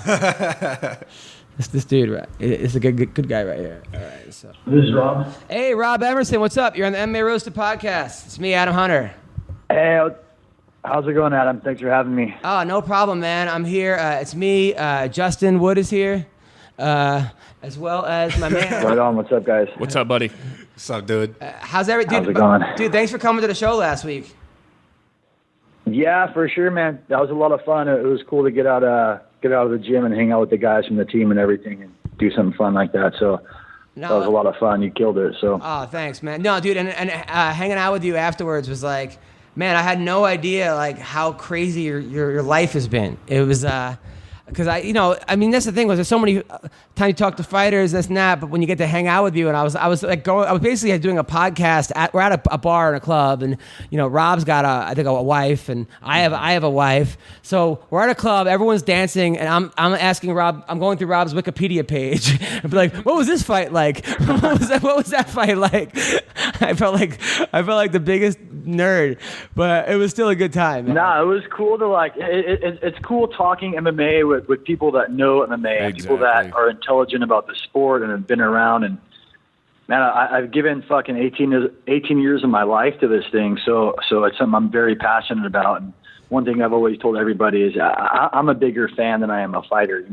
I'm just so blessed to be able to be part of the sport, and man, I've seen it from its infancy stages. And I was fighting my first UFC fight, I think UFC 81, and I've got to just see the sport grow and the athletes, come through the sport, and just seeing the UFC, what they've done with this sport, and just seeing the sport grow and see how much people love it and appreciate it. And being a martial artist my whole life, to see a platform as big as martial arts, as MMA and the UFC have now, it's really cool to see. So what was your original background? And did you wrestle? Did you box, karate? So I started, I did Kyokushin, which is like a stand-up, full contact Japanese style. I believe GSP has a black belt in that, and a lot of K1 kickboxers have a Kyokushin background. So that was kind of I did that for about 6 years as a kid, and I got a brown belt in that. And we used to do bare knuckle sparring for that, everything from the neck down, but I would be training with the adults. So I'd be kind of scared to go to class sometimes. I would cry in the back seat as my mom and dad drove me to class and shit. But I fucking made me tough. Now when I spar, I have no fear of anybody. So. Now, and you grew up in Orange County? Yeah. I was born in Huntington Beach, and then grew up in Dana Point, and was there my whole entire life till I came out here to Arizona 2 years ago. But in high school, I heard things weren't very easy for you. You kind of ran with a bad crowd. It was I heard you and Uncle Creepy were in some weird thing where you guys used to go around beating up rich preppy kids. Nah, that thing got blown out of proportion so bad. Honestly, I personally got in a lot of fights, just because getting bullied my whole life. Having Tourette syndrome and ADHD and all that stuff, and being a small little scrawny kid, I got picked on. So I had to learn how to defend myself, and so that's why my parents had me in martial arts. So as I got older and I learned that I hit hard, and I would knock all these guys out in the street, And I never ever fought anyone that was my size. I would always fight guys that are way bigger than me, or I'd fight multiple guys. So in no way, shape, or form was I a bully. I got jumped multiple times. I've had bottles broken on my head, a skateboard broken on my head, and never once have I ever hit anybody with the object other than my fist, on my shin. Wow.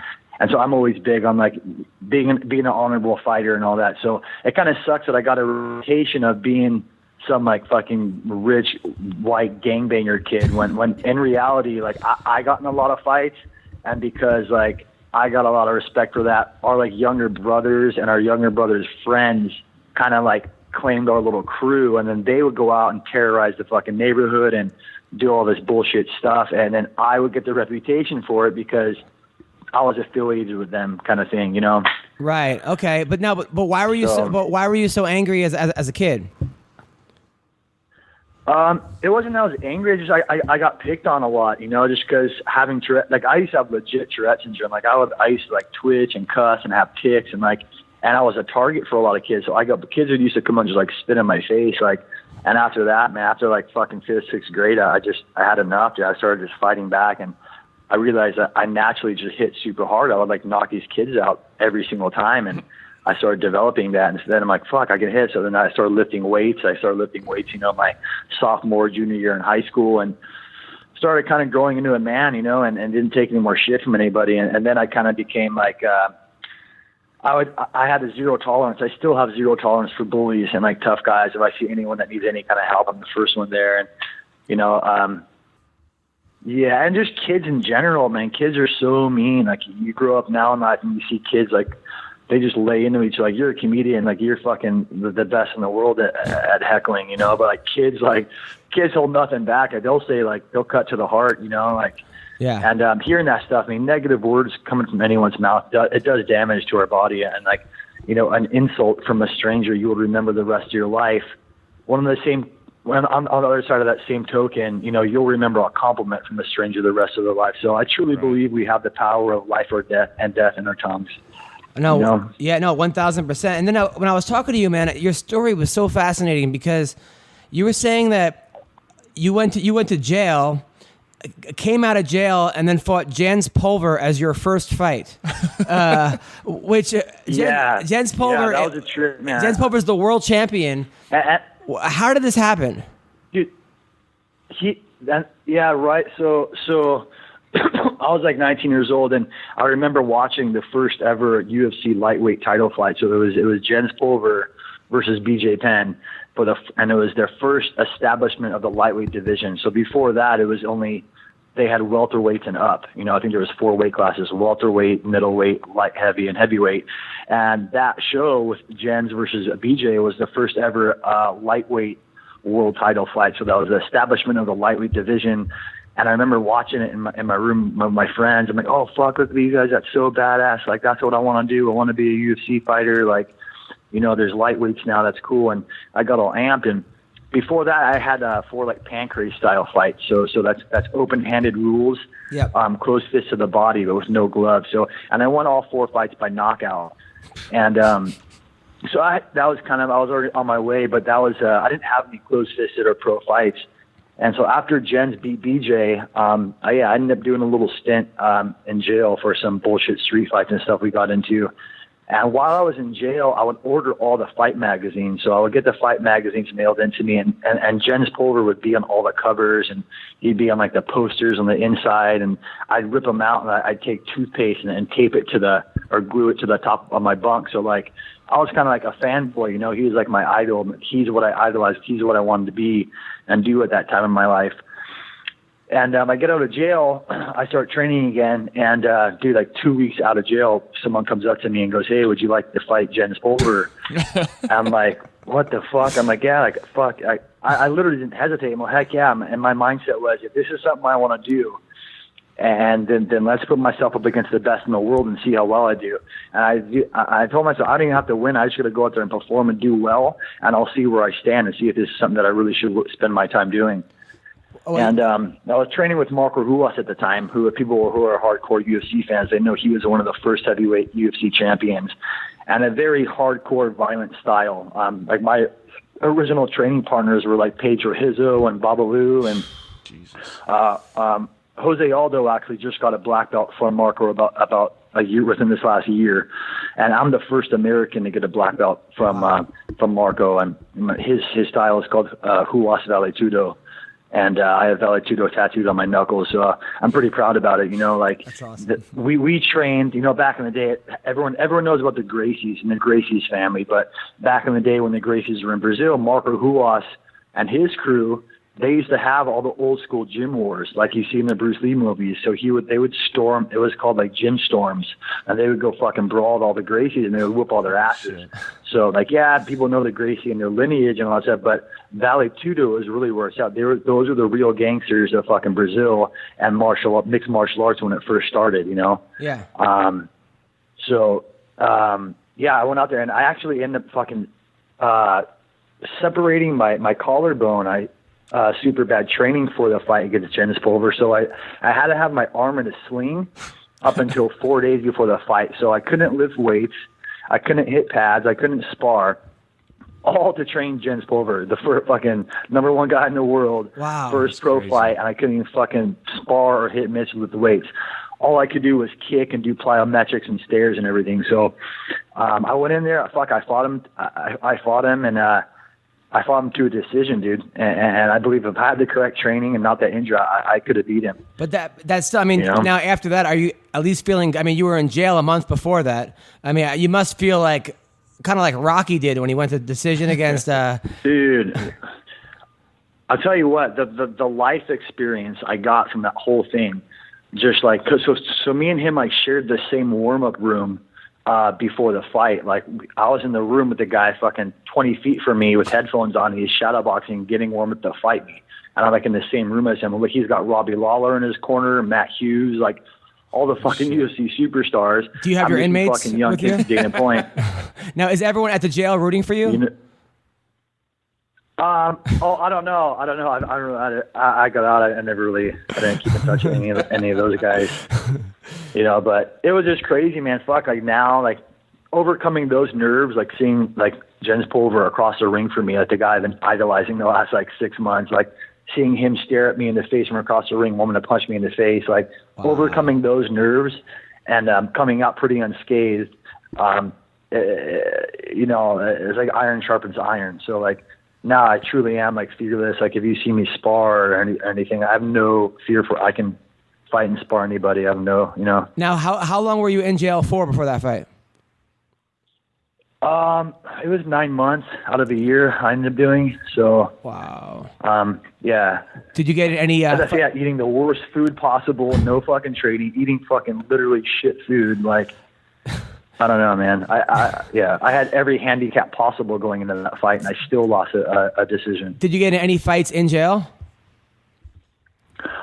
No, I didn't. Not even one. Like you would think that I would, that people would fuck with me because I'm still not that big of a guy, but literally no one, you know, there's one of the cops in there actually, one of the cops went to one of my fights and seen me fight before. So they instantly hooked me up and made me like a high class inmate or whatever. Like I had fresh clothes out of the bag every single day. Like I used to hang out with the cops in the bubble, like drink coffee. They'd bring me donuts. They even bring the UFCs. I remember when Tito fought Frank Shamrock, they brought that down for me to watch, and I would kind of bro out with the deputies and stuff. So I had it made as far as my time actually in jail went, you know. I mean, you've come such a long way. I'm looking at your record. So you lose your first 4 to 5 fights. I mean, you lost to Jamal Perkins, Javier Vasquez, Doka Nokazus, Mischin. I don't know who that guy is, but you beat Chris Brennan.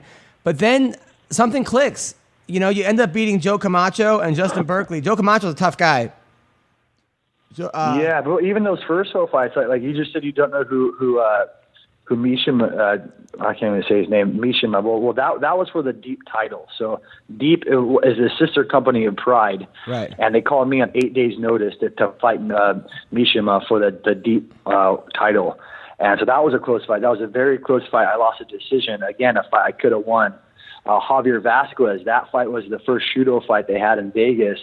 And whoever won that fight was supposed to fight Matt Serra in the UFC back then, and that was another fight that I could have won. I know I busted Javier Vasquez's knee in that fight, made him retire, and so he actually didn't go to the UFC. But if I were to win that fight, they were saying that I was going to fight Matt Serra in the UFC way back in the day. So it's crazy, you know. I think me and you were talking about it, like how different my whole career would have been if I would have just won one of those very, very close fights. Well, I mean, I'm not trying to put you down though. I'm actually trying to tell you how impressed I am by you, because a lot of people would. I mean, the shit that you've went through is like, this is like out of a movie. It's out of a movie, dude.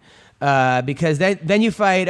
You end up losing to Melvin Gillard, who I think probably he's probably the best what if as far as talent wise, you know. Right. But then that dude's a savage, dude. Anyone that knows this, that hardcore fans like us know that guy fucking hits hard. Yeah. He's a violent fighter. I took that fight, I think, on 9 days' notice, and I'm like, even that fight, like, I elbowed him in the eye, and he fucking yelled, "Stop!" He squealed like, "Fucking stop, stop!" And so I remember I put my fist back and I sat back, and I'm the ref, I'm like, "You gonna stop it?" And the ref pretended like he didn't hear it, and so Melvin fucking did a back roll and covered up in a turtle shell, almost like in fetus position, and then the fucking bell rang. I'm like, "You motherfucker, dude!" And then so we fought the next round, and afterwards they gave him the decision because the promoter of that show was his coach. And so they basically flew me in fucking 9 days before to fight him in his hometown in his coach's show. So if I didn't knock him out or submit him, I was going to lose that fight. But then anyway, you cut it. So afterwards, he gave me the trophy. He's like, "Man, you won that fight." I'm like, "Yeah, no shit. I know I did." But, you know. But then you go on a 4-fight winning streak. You just start knocking people out. You're knocking Julian Sameggio. You knock out Jamie Schmidt. You beat another guy in Japan in Pancrase, Takafumi Ito, Kenji Ara, and then all the way to the Ultimate Fighter finale. Now, when you get in the Ultimate Fighter, do you finally feel good about yourself, and you're like, "I fucking made it"?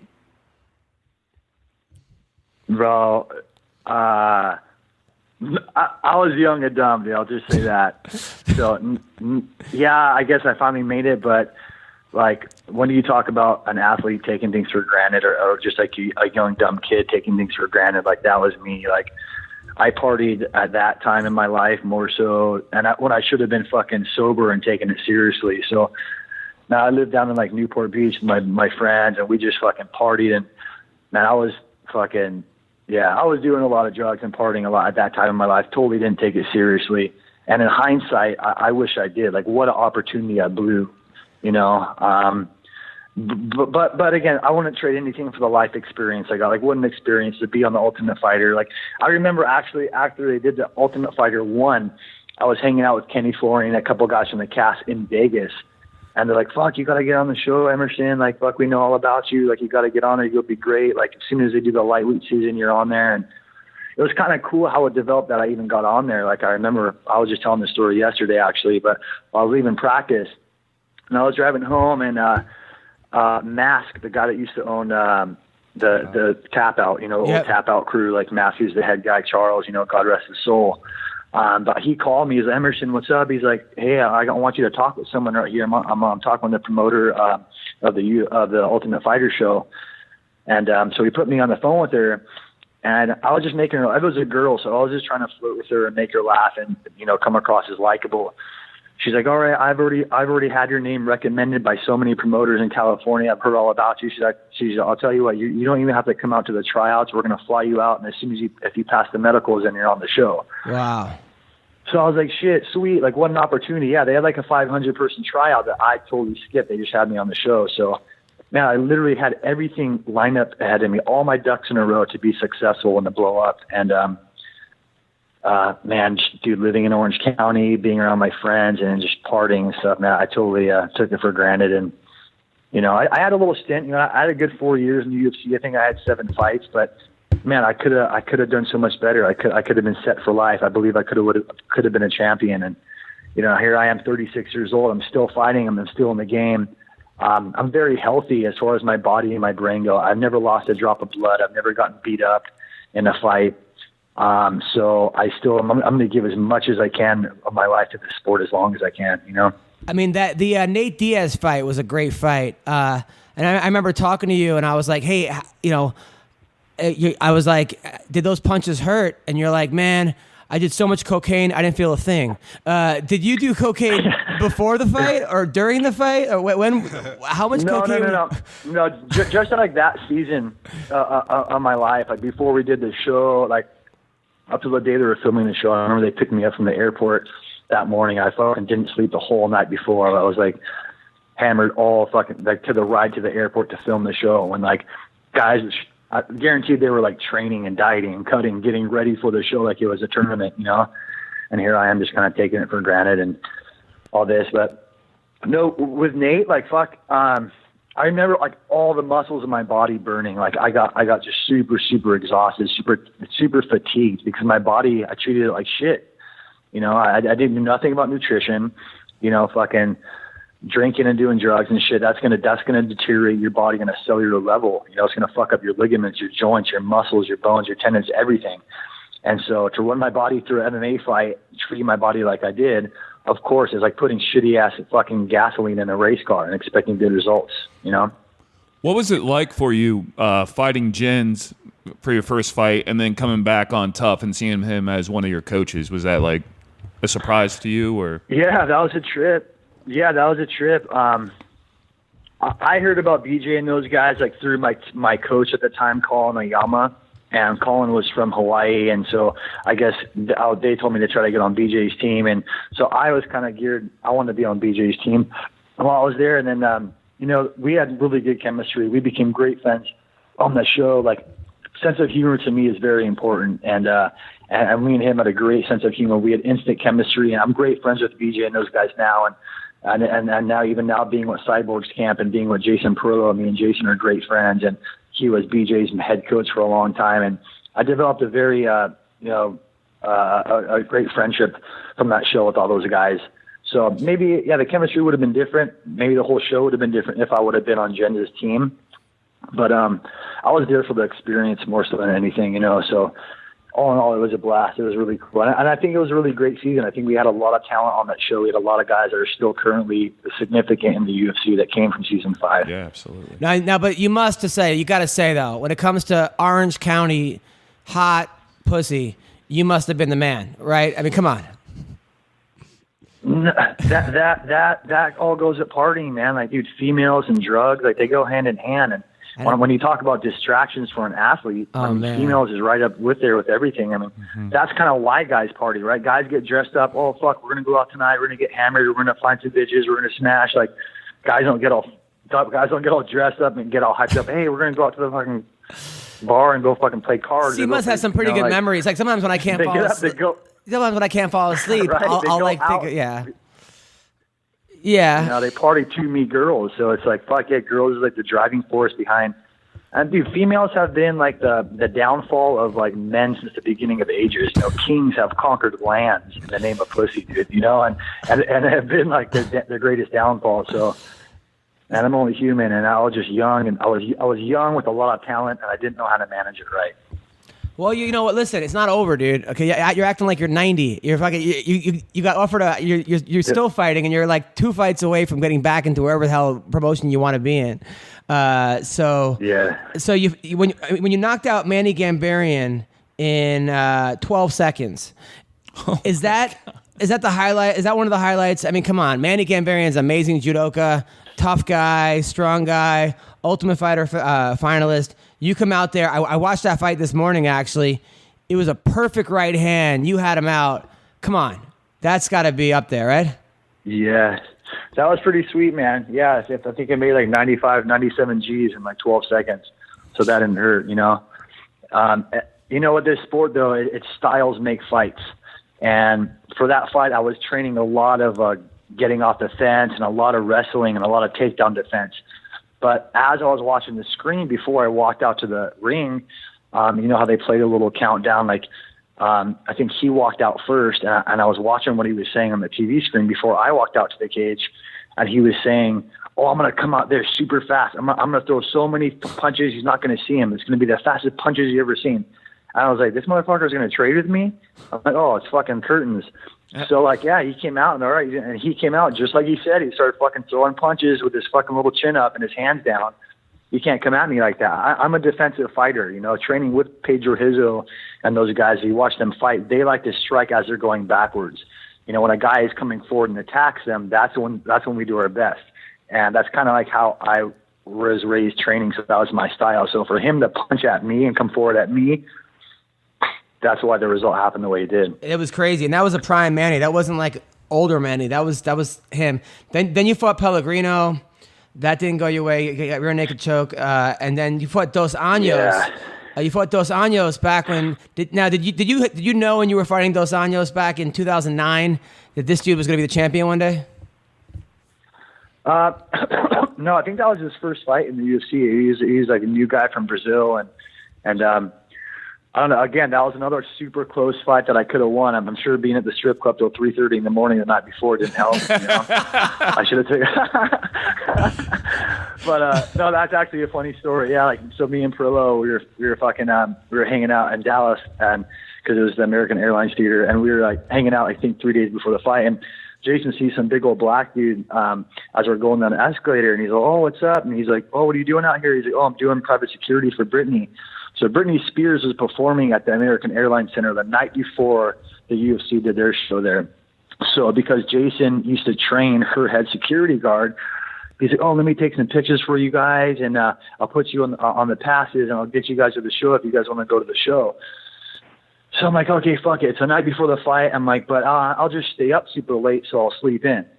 And so we went to the show. Dude, funny story, dude. Like, so when we met some strippers upstairs, some girls. We didn't know they were strippers at the time, but we met these girls. We're hanging out and talking, and then he goes, "Jason, come with me." And he texted Jason, and I guess Jason gets called down to the side of the stage, and we're all hanging out up there or whatever, and they're gonna put him on stage and have Brittany put him on stage with the lights go out and have a spotlight shoot down on Jason. If you know Jason, it's super funny. Like, yeah, he's an old school like Italian boxer, like whiskey drinking, cigar smoking. That's just like, a man's man. It's pretty funny, and to see him they were gonna put him on stage with a spotlight, have Brittany come down on a rope and like give him a lap dance as part of the show, But we were hanging out with these girls, and so we completely blew that opportunity. And we ended up going back to the club that these chicks danced at or whatever, and just being done, dude. I should have been in bed. I should have went to bed at 10 o'clock, and in my mindset was, I'll stay up late and so I'll sleep in. But that never happens. I fucking woke up at 7 o'clock in the morning, so I literally got like 5 hours of sleep and then was up all day with nerves. Like it's hard to take a nap on fight day. You got all those nerves, you got all these thoughts, and so I was fucking tired all day long. And I remember even in the warm-up room, fucking before the fight, I was yawning, and I remember feeling tired and fatigued. And fucking during the fight, he just kept landing those inside leg kicks. And guys never land inside leg kicks on me. If there's one thing I'm good at, I have great vision. I can see things coming at me super fast, and I can react super fast. That's the one thing BJ and all them always said about me is like my instincts are my eyes are super sharp. So, but because I was tired, like my reaction was just a shade of a second too slow than it normally is. And it was enough for him to fucking kick my leg over and over. And after your leg gets kicked 4, 5, 6 times, dude, the blood starts filling up and your leg starts slowing down. Your reaction starts slowing down. So I think RDA kicked me in my leg about 25 times in that fight. Jesus. And he ended up fracturing my femur. The femur is the biggest bone in the human body. And he fucking broke it in the fight. So I was still fucking trying to come forward and finish him, but my leg wouldn't move when my mind was telling it to, It was frustrating for me. I'm like, come here, let's fucking finish it. Stand in the pocket. Let's go toe to toe. Like, it was a fun fight. It was a pretty exciting fight to watch. Very, very exciting fight to watch. Fuck, even after the fight, I walked around for a week. I'm like, you guys, I think my leg's broken. They're like, it's not fucking broken. You want to be able to walk. And sure enough, I went in against my dumb friends were saying. I got an x-ray and it was fucking cracked all the way through. Now, when Perillo's giving you advice in the corner, are you like, yeah, well, why did you go to that strip club last night, you asshole? You're my trainer. You didn't say it back to him? Nah. It was 100% my fault, dude. I was trying to be a cool guy. I was trying to play it up. Because I was still very impressioned by those guys. Like, fuck, it was Jason, it was BJ's fucking coach. And then I still kind of looked up to those guys, I guess, being the older cool guys in the industry, and I was just like, I got this motherfucker. Like, I was arrogant, and I took it for granted. I thought there's no way the RDA will beat me on the feet, and there's no way he's going to take me down. I'm like, I got this motherfucker. So my arrogance cost me that fight. But your next fight, you fight Felipe Nover, who I remember Dana called the next Anderson Silva, which was like the kiss of death. You beat Nover, and you beat Nover. That was awesome. Then you lose to Lentz. Then they fucking cut you after one loss in a row. One loss, which is like ridiculous. I mean, you had a good record in the UFC. I don't know why they cut you after a lose to Nick Lentz. That's bullshit. Yeah. They told me at the time that there's just a lot of guys on the roster coming up, and in order to sign any more new guys. They had to release guys. So they told me just to go get some wins and come back. And well, you did. I mean, you beat Eric Reynolds, is a good fighter. You beat Rodney Road, and you lost to Salas. Then you go on a 1, 2, 3. You go on a 5-fight winning streak in Bellator. Well, 2 of them in Bellator at least. Beating Joe Tamalgio, who Joe Tamalgio is he's the guy that tapped Darian Caldwell. He's the guy from Guam. Then you lose to Rafael Silva, right. And then you get popped for something. But what did you get popped for? So my psychologist at the time was gave me this like medication for ADHD. It was Provigil. There's another name for it, but Provigil is the basic name for it. And it's basically for people that need to focus and everything. And I didn't even take it like I was prescribed, but I took it the day of the fight. I'm like, oh, maybe this will help me focus. And at the time, I was just under the impression that you just weren't allowed to do steroids, weed, or cocaine. I had no idea that they tested you for all like literal mental medication. I actually went back and got it prescribed. I had to go to the I went to the boards at the California State Athletic Commission. I actually got my suspension lifted and everything like that. Once I pleaded in my case, but it still sucks. It was after Bellator got bought out by the new management. And for that show, I tested positive for fucking ADHD medication, and 3 other fighters tested positive for cocaine and steroids, or weed and steroids. And I guess they were just trying to make an example out of us because they threw me on the boat with the other 3 fighters, and they gave me an 18-month suspension. That is such bullshit. That's such bullshit. Yeah, kind of shitty. Yeah, my life kind of spiraled out of control a little bit since then. I'm like, fuck, I'm not going to be able to fight for 18 months. What the fuck am I going to do with myself? Like, I almost had like an identity crisis or whatever. I kind of like, I remember I went to the gym like 4 times within the 18 months. Like, I was just drinking and just like feeling sorry for myself, basically. And then, I actually came out here to Arizona to go to rehab. And, my friends, my family, my coaches, the teammates all like, man, you got to just get out of state. If you just move out of state, you'll become a world champion. If this is something you want to do and you want to save your career, you got to get out of Orange County. There's too much bullshit for you here. There's too many distractions. You got to go. And I remember just saying, fuck, if you guys care that much about me and you guys really believe I could have some more success in this sport by moving, then I'll do it. And I came out here to go to rehab, and I got out. I've been out here for 2 years, and I joined the lab, and I'm super happy. And sure as shit, man, I've won 2 world titles, the first titles I've ever won since being out here. And I'm in a great place, man, the greatest place I've ever been. The perception I have of life now, and how I feel, and the things I've learned about nutrition and the human body, but more importantly about the human mind. And the fighter's mind. I feel like I'm the best fighter that I've ever been. And at 36 now, I could have beat 2 of me at 26. I really feel like my best performances lie ahead. And that's what I said. I'm going to give this sport another 6-7 years as long as my body and brain hold up. And I feel like my best performances are still right around the corner. That's what I was telling you, man. I was telling you how impressed I was, babe. Look how far you come with all those distractions. Now look at you. You got nothing, and it's scary how good you can be, man. You should be really proud of yourself, man. So when I saw you on Saturday, you said that you got offered a fight in Chechnya. Are you going to take it? Yeah, so they offered me against Saeed Nurmagomedov, whatever. But so I signed a contract, and the very next morning he got an offer from the UFC. He's in the UFC now, and right now I'm kind of like up in the air still. So I've had a lot of bad luck getting fights. Dude, Connor said it best when he said there's a lot of pussies in this sport. There really is. And any managed right now, I'm managed by Sucker Punch Entertainment. They manage Max Holloway. They have the most fighters actually in North America.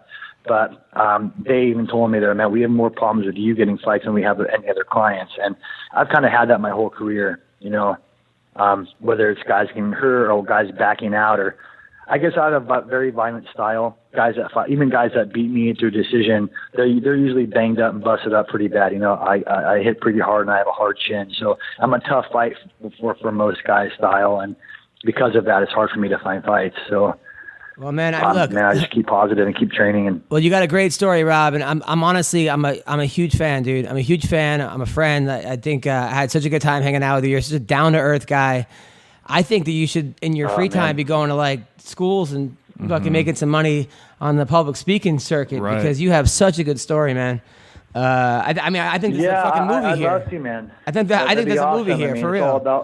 It's all about, the quality of life. Dude, like I said, like look what you do. You're a comedian, dude. Like that's huge. That there's laughter is like nutrition for the soul, and I believe anytime just how you help the kids at wrestling. Like I'm that's how I want to spend my life doing, is influencing others and inspiring other people to be the best them that they could be, So I'm still using martial arts as my platform. That's why I still want to fight, so I can build my name and build my brand as much as I can, and use martial arts as a platform to go out and eventually do stuff like that. I love it. So where can people find you? So I'm at Emerson_MMA on Instagram, MMA.Emerson on Twitter. And like I said, I train over there at the lab in Glendale, Arizona with Betson Henderson and John Crouch. So you guys can send stuff there to the gym. And, man, just keep an eye out for me. I know I'm still currently the Victory Fighting Champion, featherweight champion.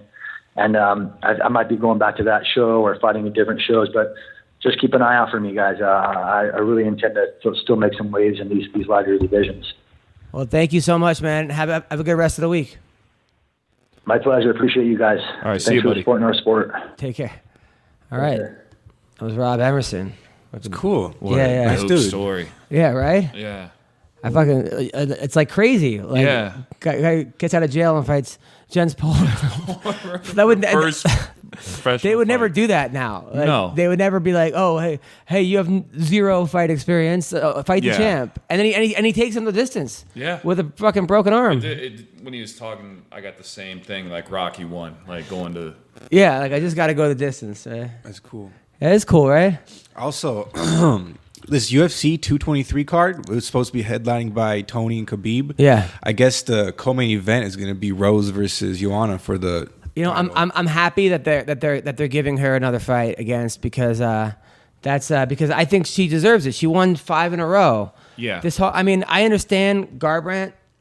Even though I like Garbrandt, I understand. He never defended his title once. Yeah. He lost the first title defense. So it's like, you're like, okay, maybe, but when you win 5 in a row and you're beating the shit out of these fighters, yeah, you got caught, you lost, but let's run it back. So, do you see how that could be like a slap in the face to Jose Aldo after Conor starched him, after he defended the belt for so many years? They wouldn't give him that like automatic rematch. I think so, but didn't they want to give him a rematch if some shit went down or something? Or like, No, I didn't hear anything about it. Maybe they did. Yeah, I could totally see that. Yeah, they totally should have given him a rematch. Yeah. 1,000%. But I think that also wasn't the first fight supposed to happen, and they called it off, which is why he fought. Like something else happened. He was supposed to fight RDA. Oh, I was RDA. Yeah, that's bullshit. Yeah, if you have like I think more than 3 title defenses and you lose, it should be a total. It should be a Right. I think when it's none, it's hard to say, but even like Kane versus Verdum, that happened like 2 in a row, right? Yeah. Yeah, I don't know why they wouldn't. I think the only issue I see why they wouldn't is because they think Rose is more marketable and they don't want Rose to lose. But that's Right. bullshit. You can't do that. No. So here we're gonna call Kamaru Usman, a guy who's been all over the news right now. Yeah. Right. People seem to be very mad at him. Oh shit, I'm calling the wrong number. I think I just called what's name again. Sorry, dude. All right, so here we go. All right. I don't see why people look. The point I think is winning. Right. If you win, Usman, the other guy, Emil Meek, he was worried that the guy was a better striker. So why get into a fucking striking fight with him? Right. I just think at the end it was like they got mad at the 30% comment. Right. That's basically it. Yeah. And his performance was really impressive too. I thought. Well, Dana wasn't impressed though. I thought. Hey, is this Usman? Kamaru Usman. Hello? What is it? It's Adam. Hello? Yeah, it's Adam Hunter, an MMA Roasted Podcast. How are you, man? Good. How are you? Good. Can we do a podcast now? Is that okay? Shit. Let me. I'm just waking up. Can you give me like 30 minutes? Well, I got Colby Covington here. Hey, what's up, Usman? You want to fight me? Hello. I'll fight you anytime. You say I'm running from you. I ain't running from you. Let's do it. Let's do it right now. USA. Hello. That was That's a horrible. Yeah, that's a horrible accent. And he wouldn't talk that much. Anyway, could we just do a quick 5 minutes, or I don't want to bother you. I just thought maybe we could do a quick podcast. Are you at 30% right now, or are you at 50%, 80%? How you doing, man? All right, here, all right. Listen, I think you're getting screwed over. I was laying down. Listen. You won that fight. You dominated every minute of the fight. You won, and what you were trying to say was that you were not feeling yourself. You weren't saying that you only gave it 30% of effort, right?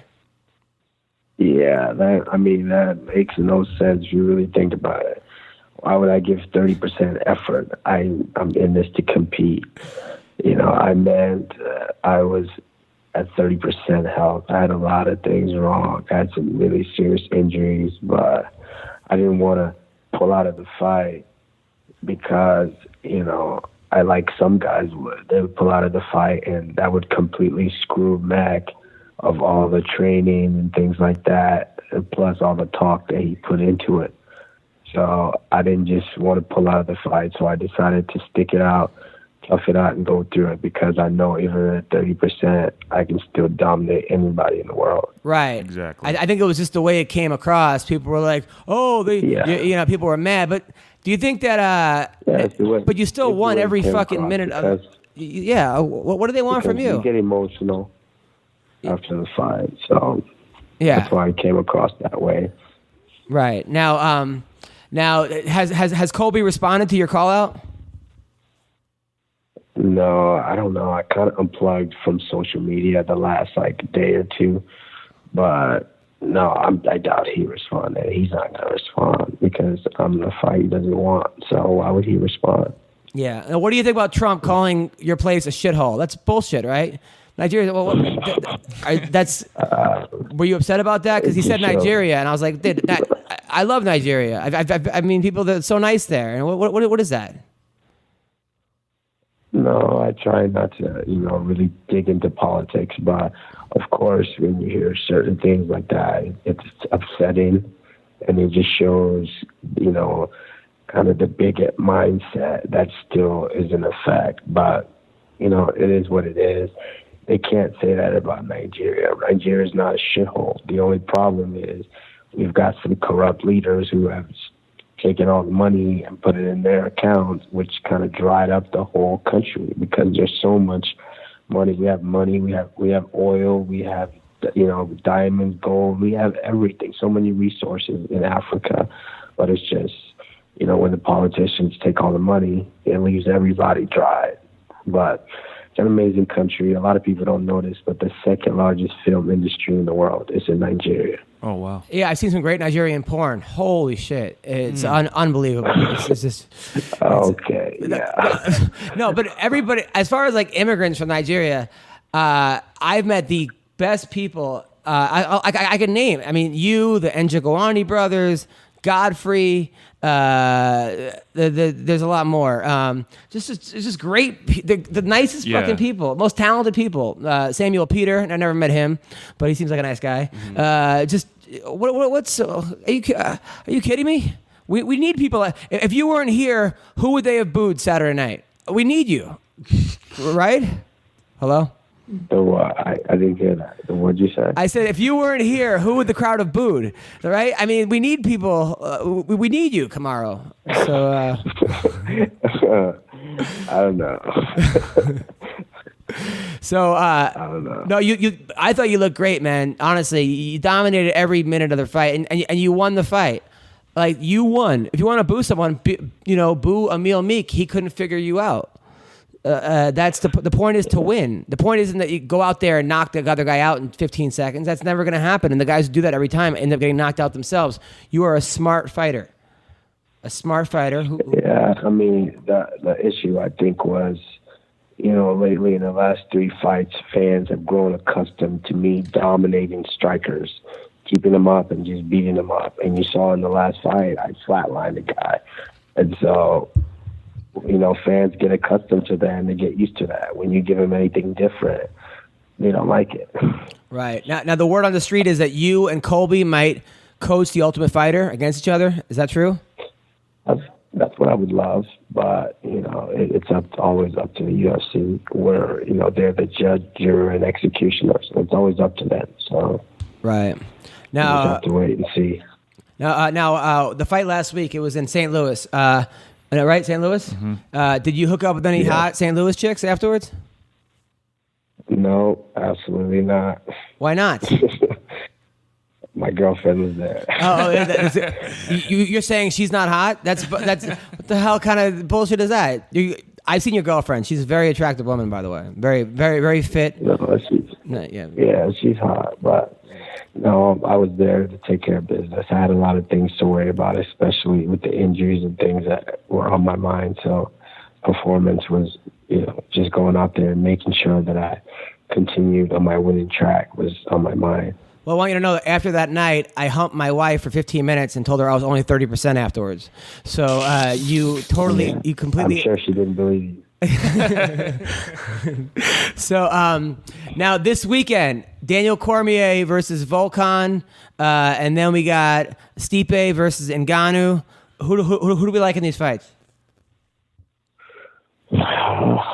Stipe is very talented and well-rounded, a very good champion. It's going to be a tough fight, but of course I have to ride with my African brother, Francis Ngannou. Yes. And with Stipe and Volkan, man, not Stipe, with Volkan and DC, of course everyone knows DC is the cream of the crop. Tough dude. But Volkan, he put in the time. I had to go through the battles with him every day, and I watched him put in the time. So he's going to get whatever he worked for. So he can go, and he's got dynamite in his hands. Everybody knows that. So he can go in and touch DC and put those lights out. So you can't sleep on Volkan. Now, you spar with Volkan for this fight? Did I what? Did you spar with him? Yes, I spar with him quite a bit. I mean, how hard does this guy hit? He hits pretty hard. Really hard. I mean, he's AJ's sparring partner for a lot of those camps, so he's been used to going through the trenches and battling it out. So has he? I mean, is he hit harder than anyone that you've ever sparred with? I don't know. I mean, I sparred with AJ. I sparred with Rashad. Fuck. Like, these guys hit hard. Like, there's a lot of guys that hit hard. So he hit hard. Have you ever seen AJ and Volkan spar? Have I what? Have you ever watched AJ, Anthony Johnson and Volkan spar? You ever watch them spar? Yeah, I watched them spar. I've sparred with both of them several times. Who wins those sparring contests? Volkan or AJ?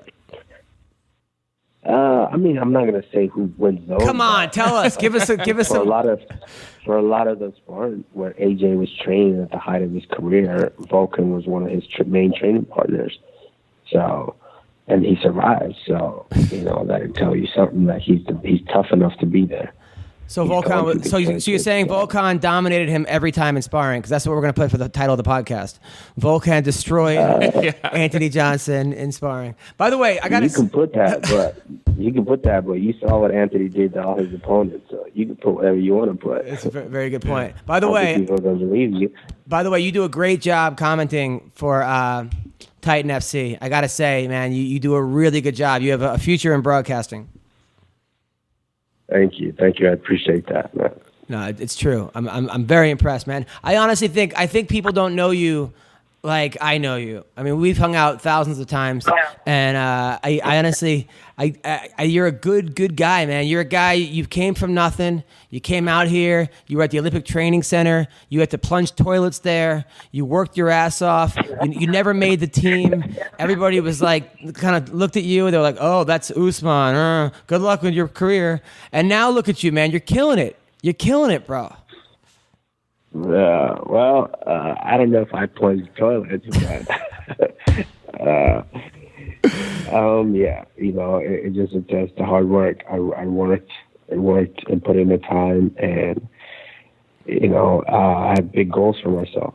I didn't get into this to just be another guy. So, and I'm going to do what I do best. I'm going to keep winning until they can deny me a spot. So Rafael Dos Anjos versus Tyron Woodley. Who do you think wins? Tyron Woodley, first round, devastating KO. Woodley versus Colby Covington. 30 seconds, devastating KO. Tyron Woodley. So then why aren't you calling out Woodley then? See, I'm a realist. I'm realistic. I don't like guys that just jump in and just because they have one win, oh yeah, I'm going to call out the champion. That makes no sense. That's not a fight you're ever going to get. It makes no sense. I'm a realist. I know I'm about 1 or 2 fights away from Woodley. I'm going to focus on those 1 or 2 fights, something that can realistically happen. What is the point of me calling a guy, which they're not going to? It's just running your mouth and making noise. I call out Woodley. They're not going to give me Woodley. None of the top 10 guys would agree to fight me. Why the hell would they give me Woodley? I'm a realist. I'm going to focus on the guys that make sense that I know I can get, like Colby Covington. Once I beat him up, then obviously people will be like, oh shit, this guy is ready. Then I'll call out Woodley. But there's no point in making noise and blowing smoke. I'm here to I'm a real guy. So I'm here to be real and not just here for entertainment. Tony Ferguson, Khabib. Who wins that fight? Khabib. How? However he wants. Wow, look at that. Look at that. This weekend, Chael Sonnen versus Rampage, the fight that we're all waiting for. Who wins this fight? I don't know. It depends on which Rampage shows up. If Rampage has been training, then I want to give it to Rampage. But if a 265-pound Rampage comes in that hasn't really been training, then I give it to Chael by decision. Has anybody ever embarrassed you in sparring? Like, have you ever been like, got fucked up? You're like, man, I don't. Yes. Who?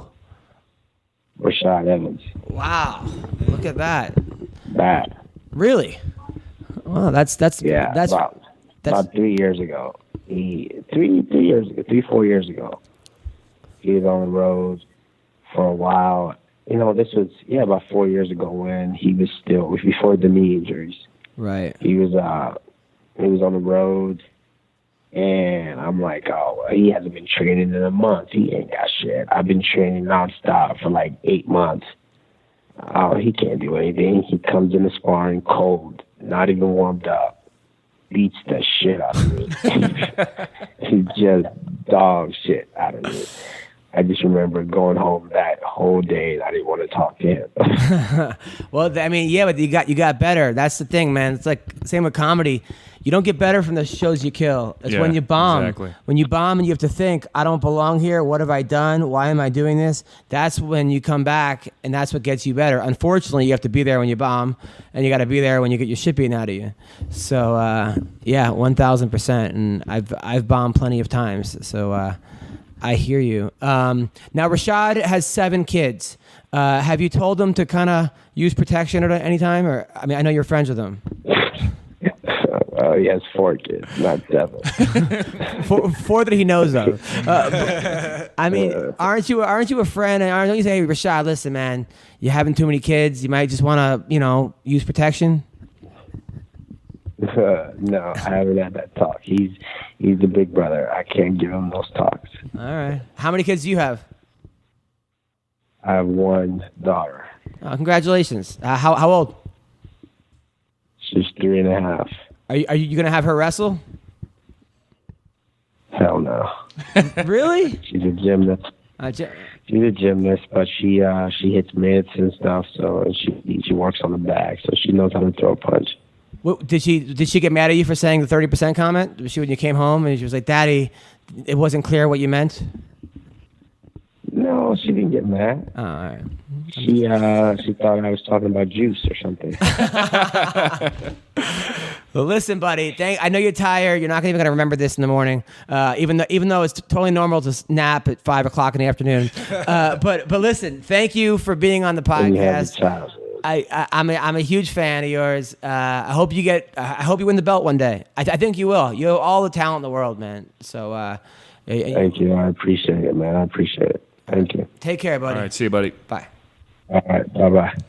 All right. I think I just did another podcast the other day, an MMA podcast. My hot take was that he'll coach against Covington, beat Covington in the fight. Woodley beats RDA, December card this year. Those two will fight for the belt. I don't know. I think Woodley It's a lot beats of what RDA. Him and Covington's an interesting fight. You know, I think he could. I think either. I don't know. It's a tough fight. Mm-hmm. I think Kamaru's a fucking beast for anybody. Yeah. But Woodley has but Covington's got a great pace. Yeah. But they both don't like each other. Mm-hmm. So that'll be a great fight. I'd love to see it. Yeah, I'd love to see that. Basically, season. whoever comes on the podcast last is who I'm going to say is going to win. Right. So they'll be walking down to the. But I like both those guys. I think Kamaru could be champion. I know he could be champion. Yeah. You know, I know he could be champion. The guy, he's got all the tools. Yeah. And his striking's better. It's scary how good he is. The sky's the Right. limit with that guy. I mean, just the talent and he's a hardworking guy. Mm-hmm. He's a nice guy too. Yeah. I'm good for him going off social media. Yeah. That's enough fighters don't do that because they get too wrapped up in what everyone else thinks, and it's. Dwayne Perkins had a great joke about how like back in the day. Like how it's way too accessible to boo people now. Like back in the day, let's say you didn't like Lionel Richie, you'd like buy tickets to his concert, go in the front, boo him, and then you're sitting there, you're like, oh, this is some good Commodore songs. By the time at the end, you actually end up liking the guy. Now all you gotta do is write a tweet, and that person might see it. You know. Yeah. But anyway, what do you got coming up? I got Weendawg Radio, and I just made a big announcement on Weendawg Radio. I'm starting a rapper group, so What? Go listen to Weendawg Radio. Check it out for the details. Follow me on Twitter at the Weendawg, WEENDAWG, and that's it. Have you ever rapped before? Oh yeah, Really? no, not really. Oh, and who's in this group? It's me and this other rapper named Lil Pino. I don't know. I just don't know if I'm gonna go with Weendawg as my rap name. Yeah. Why wouldn't you? Why wouldn't you? I mean, it's so successful in other areas. I know, dude. Maybe I might have to. Yeah, You have to. Yeah, everyone knows Weendawg. I can't believe that you're going to be a rapper. Yeah. This is major news. Yeah, I wanted to ask you if I can make a MMA Roasted official like theme song. You know what I'm saying? I would be upset if you didn't.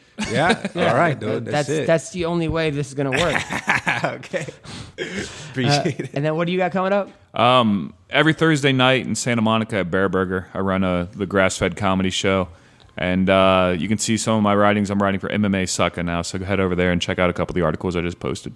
Nice. There you go. And this week I'm in Seattle, Washington, recording my CD. I'll be there tomorrow night, Friday and Saturday, 8 and 10, Friday and Saturday. And then next week, Calgary at the Comedy Cave.